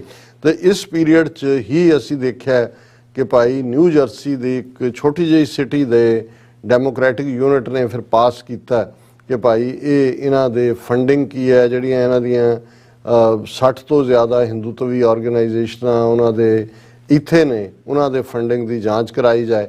ਔਰ ਇਸ ਤੋਂ ਬਾਅਦ ਬੜਾ ਰਿਐਕਟ ਕੀਤਾ ਹਿੰਦੂ ਫਾਊਂਡੇਸ਼ਨ ਨੇ, ਦੂਜਿਆਂ ਨੇ, ਕਿਉਂਕਿ ਨਿਊ ਜਰਸੀ ਦੀ ਇੱਕ ਸਮਾਲ ਸਿਟੀ ਵਾਲਿਆਂ ਨੇ ਕਰਾਇਆ ਸੀ ਇਸ ਦੇ ਉੱਤੇ ਕਿ ਹਿੰਦੂਤਵਾ ਕਿੰਨਾ ਵੱਡਾ ਡੇਂਜਰ ਹੈ, ਤੇ ਉਹਨਾਂ ਨੇ ਫਿਰ ਜਿਹੜੀ ਡੈਮੋਕ੍ਰੈਟਿਕ ਪਾਰਟੀ ਦੀ ਮੇਨ ਨਿਊ ਜਰਸੀ ਯੂਨਿਟ ਹੈ ਉਸ ਤੋਂ ਉਹਨਾਂ ਨੇ ਜਿਹੜਾ TDSP ਨੇ ਜਿਹੜਾ ਪਾਸ ਕੀਤਾ ਸੀ ਰੈਜ਼ੋਲੂਸ਼ਨ ਹਿੰਦੂ ਤਵੀਆਂ ਦੇ ਖਿਲਾਫ, ਉਸ ਨੂੰ ਉਹਨਾਂ ਨੇ ਕਿਹਾ ਕਿ ਜੀ ਨਹੀਂ ਅਸੀਂ ਉਹਦੇ ਨਾਲ ਸਹਿਮਤ ਨਹੀਂ ਹੈ, ਅਸੀਂ ਸੁਸਾਇਟੀ ਨੂੰ ਵੰਡਣ 'ਚ ਯਕੀਨ ਨਹੀਂ ਰੱਖਦੇ, ਅਸੀਂ ਫਲਾਣਾ ਕਰਦੇ ਹਾਂ। ਔਰ ਇਸੇ ਤਰ੍ਹਾਂ ਜਿਹੜਾ ਫਿਰ 60 ਤੋਂ ਜ਼ਿਆਦਾ ਜਿਹੜੀਆਂ ਹਿੰਦੂ ਤਵੀ ਆਰਗੇਨਾਈਜੇਸ਼ਨਾਂ ਨੇ ਉਹ ਉਤਰੇ ਇਸ ਮੈਦਾਨ ਦੇ ਵਿੱਚ। ਔਰ ਇਹ ਦੈਨਿਕ ਭਾਸਕਰ ਦੀ ਖਬਰ ਸੀ ਕੁਝ ਦਿਨ ਪਹਿਲਾਂ ਦੀ ਕਿ ਉਹਨਾਂ ਨੇ ਜਿਹੜਾ ਹਿੰਦੂ ਸੰਗਠਨਾਂ ਨੇ 60 ਤੋਂ ਜ਼ਿਆਦਾ ਡੈਮੋਕ੍ਰੈਟਿਕ ਸਰਕਾਰ ਦੇ ਖਿਲਾਫ ਯਾਨੀ ਬਾਈਡਨ ਦੇ ਖਿਲਾਫ ਉਹਨਾਂ ਨੇ ਮੋਰਚਾ ਖੋਲ੍ਹ ਦਿੱਤਾ ਹੈ ਕੈਲੀਫੋਰਨੀਆ ਤੇ ਨਿਊ ਜਰਸੀ 'ਚ, ਜਿੱਥੇ ਕਿ ਇਹ ਟੀਨੈਕ ਡੈਮੋਕ੍ਰੈਟਿਕ ਮਿਊਨਿਸਪਲ ਕਮੇਟੀ ਨੇ ਮਤਾ ਕੀਤਾ ਸੀ ਹਿੰਦੂ ਤਵੀਆਂ ਦੇ ਖਿਲਾਫ।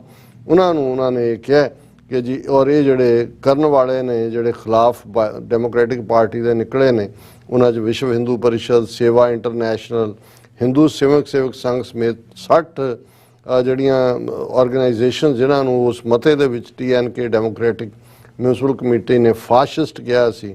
ਉਹਨਾਂ ਨੇ ਇਹ ਕਿਹਾ ਸੀ ਕਿ ਇਹ ਜਿਹੜੀਆਂ ਜਥੇਬੰਦੀਆਂ ਨੇ ਇਹ ਨਫ਼ਰਤ ਫੈਲਾ ਰਹੀਆਂ, ਇਹ ਦਹਿਸ਼ਤਗਰਦੀ ਫੈਲਾ ਰਹੀਆਂ ਨੇ ਔਰ ਇਹ ਹਿੰਦੂਆਂ ਦੇ ਵਿੱਚ ਦੂਸਰੀਆਂ ਘੱਟ ਗਿਣਤੀਆਂ ਦੇ ਖਿਲਾਫ ਨਫ਼ਰਤ ਪੈਦਾ ਕਰ ਰਹੀਆਂ। ਹੁਣ ਜ਼ਾਹਰ ਹੈ ਕਿ ਇਹ ਬਿਲਕੁਲ ਠੀਕ ਸਟੈਂਡ ਸੀ, ਪਰ ਕੁੱਲ ਮਿਲਾ ਕੇ ਕਿਉਂਕਿ ਅੰਨਾ ਪੈਸਾ ਇਸ ਵੇਲੇ ਜਿਹੜੀਆਂ ਓਵਰਸੀਜ਼ ਹਿੰਦੂ ਤਵੀ ਆਰਗੇਨਾਈਜੇਸ਼ਨ ਜਿਨ੍ਹਾਂ ਦੇ ਨਾਂ ਲਏ ਉਹਨਾਂ ਦੇ ਕੋਲ ਹੈ ਔਰ ਪੋਲੀਟੀਕਲ ਪਾਰਟੀਜ਼ ਅਲਟੀਮੇਟਲੀ ਹਰ ਥਾਂ ਤੇ ਜਿਹੜੀਆਂ ਨੇ ਜਾਂ ਉਹਨਾਂ ਦੇ ਲੀਡਰ ਉਹਨਾਂ ਨੂੰ ਫੰਡਿੰਗ ਚਾਹੀਦੀ ਹੁੰਦੀ ਹੈ।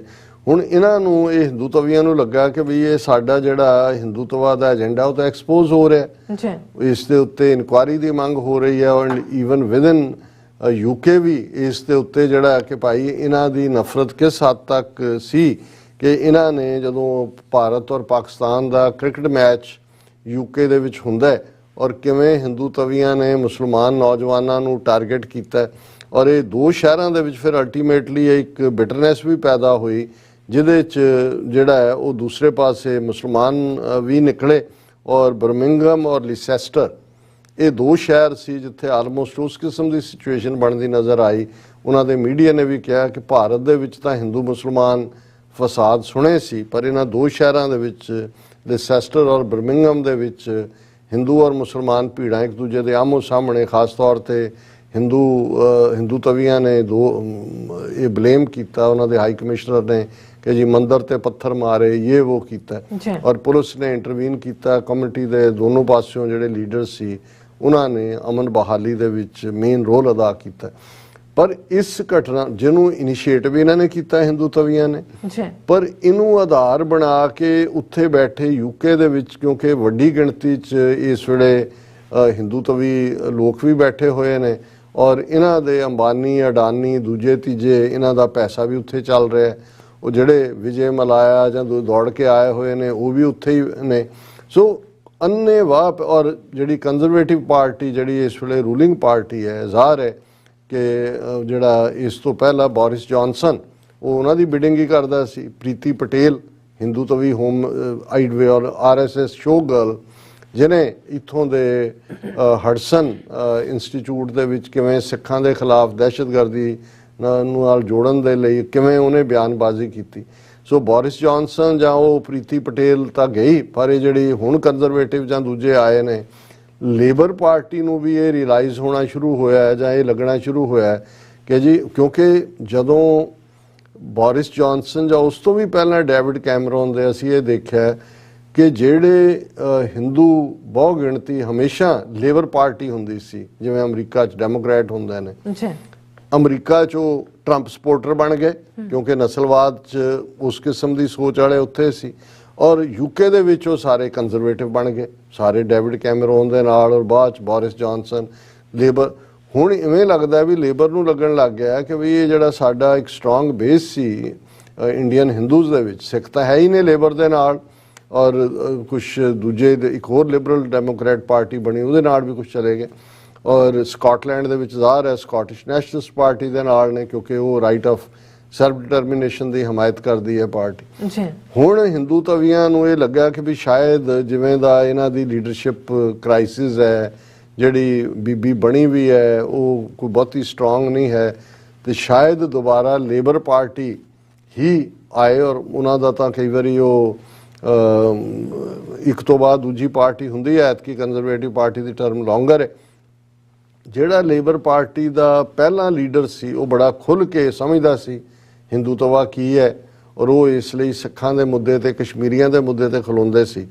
ਹੁਣ ਜਿਹੜਾ ਨਵਾਂ ਯੂਕੇ ਦਾ ਆਪੋਜੀਸ਼ਨ ਲੀਡਰ ਕੀਅਰ ਸਟਾਰਮਰ ਬਣਿਆ, ਹੁਣ ਹਿੰਦੂ ਤਵੀਆਂ ਨੇ ਪਹਿਲੀ ਵਾਰ ਇਹ ਹੋਇਆ ਕਿ ਲੇਬਰ ਪਾਰਟੀ ਦਾ ਕੋਈ ਹੈੱਡ ਇਸ ਲੈਵਲ ਦੇ ਉੱਤੇ ਹਿੰਦੂ ਫੋਬੀਆ ਟਰਮ ਦਾ ਹਮਾਇਤੀ ਬਣਿਆ, ਔਰ ਹਮਾਇਤ ਵੀ ਉਹਨੇ ਕੀਤੀ।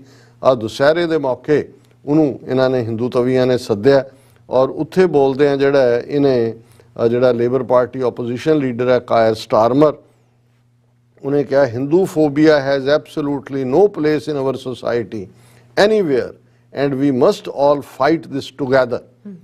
ਹੁਣ ਇੱਕ ਫੇਕ ਟਰਮ ਜਿਹੜੀ ਖੁਦ ਜਿਹੜੇ ਹੇਟਡ ਫਲਾਣ ਵਾਲੇ ਨੇ ਉਹਨਾਂ ਨੇ ਵਿਕਟਮਹੁੱਡ ਦਾ ਕਾਰਡ ਪਲੇ ਕੀਤਾ ਖੁਦ ਹੀ ਘੜੀ, ਔਰ ਲੇਬਰ ਪਾਰਟੀ ਦੇ ਲੀਡਰ ਤੋਂ ਹਮਾਇਤ ਮਿਲ ਰਹੀ ਹੈ ਜੀ ਹਿੰਦੂ ਫੋਬੀਆ। ਹੁਣ ਇਸ ਤੋਂ ਅਸੀਂ ਅੰਦਾਜ਼ਾ ਲਾ ਸਕਦੇ ਹਾਂ ਕਿ ਵੀ ਇਹ ਕਿਸ ਹੱਦ ਤੱਕ ਜਾ ਕੇ ਝੂਠ ਨੂੰ ਸੱਚ ਬਣਾਉਣ ਦੀ ਜਿਹੜੀ ਹੈ ਉਹ ਇਹ ਨਹੀਂ ਹੈ ਕਿ ਵੀ ਹਿੰਮਤ ਰੱਖਦੇ ਨੇ। ਅੱਜ ਉਹਨਾਂ ਕੋਲ ਕਿਸ ਲੈਵਲ ਦੀ ਮਨੀ ਪਾਵਰ ਹੈ। ਯੂਕੇ 'ਚ ਵੀ ਮਹਿੰਗਾਈ ਦਾ ਬੁਰਾ ਹਾਲ ਹੈ, ਕਿਤੇ ਨਾ ਕਿਤੇ ਸਿੰਕਿੰਗ ਇਕੋਨਮੀ ਹੈ।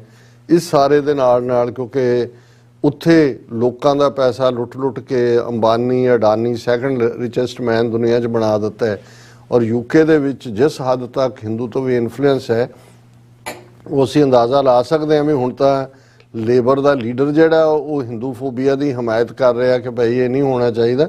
ਰਿਸ਼ੀ ਸੁਨਕ ਜਿਹੜਾ ਆਲਮੋਸਟ ਪ੍ਰਾਈਮ ਮਿਨਿਸਟਰ ਬਣ ਚੱਲਿਆ ਸੀ ਇਸ ਲੈਵਲ ਤੱਕ, ਸੋ ਉਹਨਾਂ ਨੇ ਦੋਨੋਂ ਹੀ ਜਿਹੜੇ ਪੱਖ ਨੇ ਉਹਨਾਂ ਦੇ ਵਿੱਚ ਉਹ ਵੜ ਗਏ ਹੋਏ ਨੇ।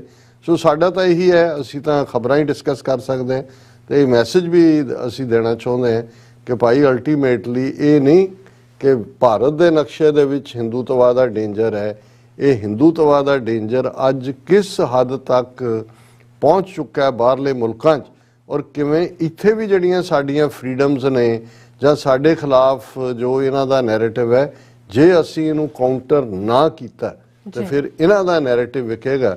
ਅਲਟੀਮੇਟਲੀ ਇਹੀ ਹੁੰਦਾ ਹੈ ਕਿ ਜਿਹੜਾ ਫਿਰ ਪ੍ਰਭਾਵ ਹੁੰਦਾ ਹੈ ਉਹਦੀ ਗੱਲ ਹੀ ਭੁਗਦੀ ਹੈ। ਜੀ ਰਾਜ ਸਾਹਿਬ ਤੁਹਾਡਾ ਬਹੁਤ ਬਹੁਤ ਸ਼ੁਕਰੀਆ। ਇਸ ਵਕਤ ਲੈਣੇ ਬ੍ਰੇਕ। ਵਿਊਅਰਸ ਤੁਸੀਂ ਇਸੇ ਤਰ੍ਹਾਂ ਬਣੇ ਰਹਿਣਾ।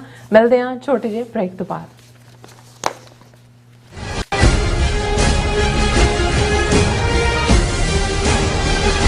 ਇੱਕ ਓੰਕਾਰ, ਇੱਕ ਸ਼ਬਦ ਵੱਖਰਾ ਕਹਿਣਾ, ਇੱਕ ਓੰਕਾਰ, ਇਸ ਤਰ੍ਹਾਂ ਬੋਲਣਾ। ਸਾਡਾ ਇਹ ਨਿੱਕਾ ਜਿਹਾ ਉਪਰਾਲਾ ਹੈ ਕਿ ਅਸੀਂ ਸਾਰੇ ਖੁਦ ਧੰਨ ਸ਼੍ਰੀ ਗੁਰੂ ਗ੍ਰੰਥ ਸਾਹਿਬ ਜੀ ਦੀ ਬਾਣੀ ਦਾ ਸ਼ੁੱਧ ਉਚਾਰਨ ਕਰ ਸਕੀਏ। ਸਤਿਨਾਮ ਕਰਤਾ ਪੁਰਖ। ਪਰਿਵਾਰ ਵਿੱਚ ਬੈਠ ਕੇ ਇਸ ਪ੍ਰੋਗਰਾਮ ਨੂੰ ਦੇਖੀਏ ਤੇ ਆਪਣੇ ਪਰਿਵਾਰਾਂ ਨੂੰ ਗੁਰਬਾਣੀ ਨਾਲ ਜੋੜੀਏ। TV 84 ਤੇ ਹਰ ਰੋਜ਼ ਸ਼ਾਮ 6 ਵਜੇ ਤੋਂ 6:30 ਵਜੇ ਤੱਕ ਗੁਰਬਾਣੀ ਸੰਥਿਆ ਦਾ ਪ੍ਰਸਾਰਣ ਕੀਤਾ ਜਾਵੇਗਾ। ਸ਼ਹੀਦ ਭਾਈ ਹਰਜਿੰਦਰ ਸਿੰਘ ਜਿੰਦਾ, ਸੁਖਦੇਵ ਸਿੰਘ ਸੁੱਖਾ ਅਤੇ ਮੌਜੂਦਾ ਸਿੱਖ ਸੰਘਰਸ਼ ਦੇ ਸਮੂਹ ਸ਼ਹੀਦਾਂ ਦੀ ਯਾਦ ਵਿੱਚ 9 ਅਕਤੂਬਰ 2022 ਦਿਨ ਐਤਵਾਰ ਨੂੰ ਗੁਰਦੁਆਰਾ ਸਾਹਿਬ ਸਿੱਖ ਕਲਚਰਲ ਸੁਸਾਇਟੀ ਨਿਊਯਾਰਕ ਵਿਖੇ ਮਹਾਨ ਸ਼ਹੀਦੀ ਸਮਾਗਮ ਕਰਵਾਇਆ ਜਾ ਰਿਹਾ ਹੈ। ਐਤਵਾਰ ਦੇ ਸਮੁੱਚੇ ਪੰਥਕ ਦੀਵਾਨ ਵਿੱਚ ਕੀਰਤਨ, ਢਾਡੀ, ਕਥਾ ਅਤੇ ਪੰਥਕ ਬੁਲਾਰੇ ਹਾਜ਼ਰੀ ਭਰਨਗੇ। ਗੁਰਦੁਆਰਾ ਸਾਹਿਬ ਕਮੇਟੀ, ਸਿੱਖ ਕੋਆਰਡੀਨੇਸ਼ਨ ਕਮੇਟੀ ਈਸਟ ਕੋਸਟ ਅਤੇ ਦੁਆਬਾ ਸਿੱਖ ਐਸੋਸੀਏਸ਼ਨ ਵੱਲੋਂ ਆਪ ਸਭ ਨੂੰ ਇਸ ਪੰਥਕ ਇਕੱਠ ਵਿੱਚ ਹਾਜ਼ਰੀ ਭਰਨ ਲਈ ਬੇਨਤੀ ਕੀਤੀ ਜਾਂਦੀ ਹੈ। ਵਧੇਰੇ ਜਾਣਕਾਰੀ ਲਈ ਤੁਸੀਂ ਹੇਠ ਦਿੱਤੇ ਨੰਬਰ ਤੇ ਸੰਪਰਕ ਕਰ ਸਕਦੇ ਹੋ।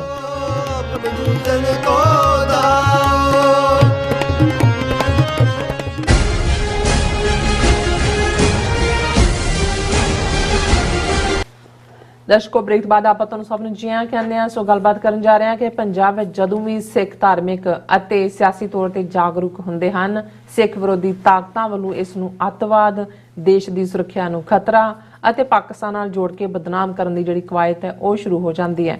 ਅੱਜ ਕੱਲ੍ਹ ਇਸ ਵਰਤਾਰੇ ਵਿੱਚ TRP ਵਧਾਉਣ ਲਈ ਭੜਕਾਊ ਇੰਟਰਵਿਊ ਕਰਨ ਵਾਲੇ YouTube ਚੈਨਲ ਵੀ ਸਰਕਾਰ ਦੇ ਹੱਥਾਂ ਵਿੱਚ ਖੇਡ ਰਹੇ ਨੇ। ਸੋ ਇਸ ਬਾਰੇ ਆਪਾਂ ਗੱਲਬਾਤ ਕਰਨ ਜਾ ਰਹੇ ਹਾਂ। ਸੋ ਅਸੀਂ ਚਾਹਾਂਗੇ ਕਿ ਤੁਸੀਂ ਇਸੇ ਤਰ੍ਹਾਂ ਬਣੇ ਰਹਿਣਾ। ਦੇਖਣ, ਸੁਣਨ, ਲਿਖਣ ਲਈ ਤੁਹਾਡਾ ਸਭ ਦਾ ਬਹੁਤ ਬਹੁਤ ਧੰਨਵਾਦ ਜੀ। ਡਾਕਟਰ ਸਾਹਿਬ ਕੀ ਵਿਚਾਰਾਂ ਨੇ? ਦੇਖੋ, ਅੱਜ ਦੇ ਪ੍ਰੋਗਰਾਮ ਨੂੰ ਸਪਾਂਸਰ ਕਰਨ ਵਾਲੇ ਵੀਰ ਭੁਪਿੰਦਰ ਸਿੰਘ ਟਰਾਂਟੋ ਹੋਰਾਂ ਨੇ ਵੀ ਆਪਣੇ ਸੁਨੇਹੇ ਦੇ ਵਿੱਚ ਇਹੀ ਗੱਲ ਕਹੀ ਜੀ ਕਿ ਭਾਈ ਜਦੋਂ ਕੁਝ ਪੰਜਾਬ ਦੇ ਵਿੱਚ ਪੋਜ਼ਿਟਿਵ ਵਾਪਰਨ ਲੱਗਦਾ ਹੈ ਜਾਂ ਕੋਈ ਹਾਂ ਪੱਖੀ ਤਬਦੀਲੀ ਦੀ ਆਸ ਹੁੰਦੀ ਹੈ, ਇਸ ਕਿਸਮ ਦੇ ਜਿਹੜੇ ਨੇ ਕਾਟੋ ਕਲੇਸ਼ ਮਚਾਉਣ ਵਾਲੇ ਨਿਕਲ ਆਉਂਦੇ ਨੇ, ਜਿਹੜੇ ਸਾਰੇ ਉਸ ਸਿਨੈਰੀਓ ਦੇ ਵਿੱਚ ਭੰਬਲ ਭੂਸਾ ਪੈਦਾ ਕਰਦੇ ਨੇ ਔਰ ਇਵੈਂਚੁਅਲੀ ਜਿਹੜੇ ਲੋਕ ਕੁਝ ਸਿੰਸੀਅਰਲੀ ਕਰਨਾ ਚਾਹੁੰਦੇ ਹੁੰਦੇ ਨੇ ਉਹ ਫਰਸਟ੍ਰੇਟ ਹੋ ਕੇ ਪਿੱਛੇ ਹਟ ਜਾਂਦੇ ਨੇ। ਔਰ ਉਹਨਾਂ ਦਾ ਇਹ ਕਹਿਣਾ ਸੀ ਕਿ ਕਾਟੋ ਕਲੇਸ਼ ਮੁੱਕਣਾ ਚਾਹੀਦਾ ਔਰ ਅਸੀਂ ਓਪਨਿੰਗ ਦੇ ਵਿੱਚ ਵੀ ਇਹ ਕਿਹਾ ਸੀ ਕਿ ਇਹ ਜੇ ਅਸੀਂ ਬਹੁਤ ਗੌਰ ਨਾਲ ਦੇਖੀਏ ਔਰ ਕਿਉਂਕਿ ਇੱਕ ਦੋ ਚੀਜ਼ਾਂ ਬੜੀਆਂ ਜ਼ਰੂਰੀ ਨੇ, ਮੈਂ ਅਕਸਰ ਇੱਕ ਫਰੇਜ਼ ਇਹ ਕਹਿਣਾ ਹੁੰਦਾ ਹੈ ਕਿ ਦੋ ਚੀਜ਼ਾਂ ਦਾ ਕੋਈ ਤੋੜ ਨਹੀਂ ਹੈ, ਨੀਂਦ ਤੇ ਐਕਸਪੀਰੀਅੰਸ। ਜਦੋਂ ਤੁਹਾਡੇ ਸਰੀਰ ਨੂੰ ਨੀਂਦ ਚਾਹੀਦੀ ਹੈ, ਉਹਨੂੰ ਨੀਂਦ ਹੀ ਚਾਹੀਦੀ ਹੈ, ਨੀਂਦ ਦਾ ਕੋਈ ਸਬਸਟੀਚਿਊਟ ਨਹੀਂ ਹੈ। ਦੂਸਰੀ ਗੱਲ, ਕੁਝ ਚੀਜ਼ਾਂ ਸਿਰਫ ਤੇ ਸਿਰਫ ਜਦੋਂ ਤੁਸੀਂ ਜ਼ਿੰਦਗੀ ਦੀ ਸੜਕ ਤੇ ਤੁਰਦੇ ਹੋ ਔਰ ਜਦੋਂ ਜਿਹੜੇ ਸਿਆਣੇ ਲੋਕ ਸਾਡੇ ਬਜ਼ੁਰਗ ਕਦੇ ਜਦੋਂ ਬੱਚੇ ਉਹਨਾਂ ਦੀ ਗੱਲ ਨੂੰ ਇਗਨੋਰ ਕਰਦੇ ਸੀ ਜਾਂ ਸੁਣੀ ਨੂੰ ਅਣਸੁਣੀ ਕਰਦੇ ਸੀ ਤੇ ਉਹ ਇਹ ਫਰੇਜ਼ ਕਹਿੰਦੇ ਹੁੰਦੇ ਸੀ ਕਿ ਵੀ ਅਸੀਂ ਪੁੱਤਰ ਧੁੱਪੇ ਬਹਿ ਕੇ ਵਾਲ ਚਿੱਟੇ ਨਹੀਂ ਕੀਤੇ। ਹਿੰਦੀ ਵਾਲੇ ਕਹਿੰਦੇ ਸੀ ਹਮਨੇ ਧੂਪ ਮੇ ਬਾਲ ਸਫੇਦ ਨਹੀਂ ਕੀਏ ਹੈ। ਇਹਦਾ ਮਤਲਬ ਇਹੀ ਸੀ ਕਿ ਬਈ ਇਹ ਜਿਹੜੇ ਸਾਡੇ ਵਾਲ ਚਿੱਟੇ ਹੋਏ ਨੇ ਇਹ ਨਹੀਂ ਵੀ ਅਸੀਂ ਧੁੱਪੇ ਬੈਠੇ ਰਹਿੰਦੇ ਹਾਂ, ਧੁੱਪੇ ਬਹਿ ਬਹਿ ਕੇ ਹੋ ਗਏ ਨੇ। ਮਤਲਬ ਇਹ ਹੈ ਵੀ ਅਸੀਂ ਜ਼ਿੰਦਗੀ ਜੀਵੀ ਹੋਈ ਹੈ ਔਰ ਸਾਨੂੰ ਇਹ ਪਤਾ ਹੈ ਕਿ ਵੀ ਇਹਦਾ ਕੀ ਪਰਸਪੈਕਟਿਵ ਹੈ। ਸੋ ਇਹੀ ਗੱਲ ਮੈਂ ਇਸ ਆਪਣੇ ਦਾਅਵੇ ਦੇ ਨਾਲ ਕਿ ਭਾਈ ਹੋਰ ਤਾਂ ਸਾਡੇ ਕੋਈ ਦਾਅਵੇ ਨਹੀਂ, ਉਮਰ ਤਾਂ ਹੁਣ ਅਸੀਂ ਬਿਤਾ ਹੀ ਲਈ ਹੈ ਔਰ ਇਹ ਜ਼ਰੂਰ ਹੈ ਕਿ ਭਾਈ ਇਹਨਾਂ ਲਗਭਗ ਜੇ 70ਵਿਆਂ ਦੀ ਗੱਲ ਕਰੀਏ 77 ਚ ਪਹਿਲੀ ਵਾਰ ਸੰਤ ਜਰਨੈਲ ਸਿੰਘ ਪਿੰਡਾਂਵਾਲੇ ਜਦੋਂ ਦਮਦਮੀ ਟਕਸਾਲ ਦੇ ਮੁਖੀ ਬਣਦੇ ਨੇ, ਉਸ ਤੋਂ 2 ਮਹੀਨੇ ਬਾਅਦ ਹੀ ਉਹਨਾਂ ਦੇ ਦੀਦਾਰ ਕਰਨ ਦਾ ਮੌਕਾ ਮਿਲਿਆ ਜਲੰਧਰ 'ਚ Montgomery Guru Nanak college of education ਉਹਨਾਂ ਦੇ ਕੀਰਤਨ ਦਰਬਾਰ ਪ੍ਰੋਗਰਾਮ ਦੇ ਵਿੱਚ 78 ਤੋਂ ਬਾਅਦ ਤੇ ਫਿਰ ਲਗਾਤਾਰਤਾ ਨਾਲ ਕਿਸੇ ਨਾ ਕਿਸੇ ਹਵਾਲੇ ਨਾਲ ਕੋਈ ਨਾ ਕੋਈ ਘੱਟੋ ਘੱਟ ਜਾਣਕਾਰੀ ਜ਼ਰੂਰ ਰਹੀ ਔਰ 80s ਤੱਕ ਪਹੁੰਚਦੇ ਆ ਧਰਮ ਯੁੱਧ ਮੋਰਚੇ ਦੀ ਸ਼ੁਰੂਆਤ ਹੋਈ, ਫਿਰ ਰੈਗੂਲਰ ਆਉਣ ਜਾਣ ਵੀ ਸੀ। ਅਕਤੂਬਰ 1983 ਦੇ ਵਿੱਚ 51 ਸਿੰਘਾਂ ਸਿੰਘਣੀਆਂ ਦੇ ਇੱਕ ਜਥੇ ਨੂੰ ਲੈ ਕੇ ਅਸੀਂ ਗ੍ਰਿਫਤਾਰੀ ਦਿੱਤੀ। ਧਰਮ ਯੁੱਧ ਮੋਰਚੇ 'ਚ ਫਿਰੋਜ਼ਪੁਰ ਜੇਲ੍ਹ 'ਚ ਰਹਿਣ ਦਾ ਵੀ ਸੁਭਾਗ ਹਾਸਲ ਹੋਇਆ। ਫਿਰ ਜੂਨ 84 ਦਾ ਘੱਲੂਘਾਰਾ।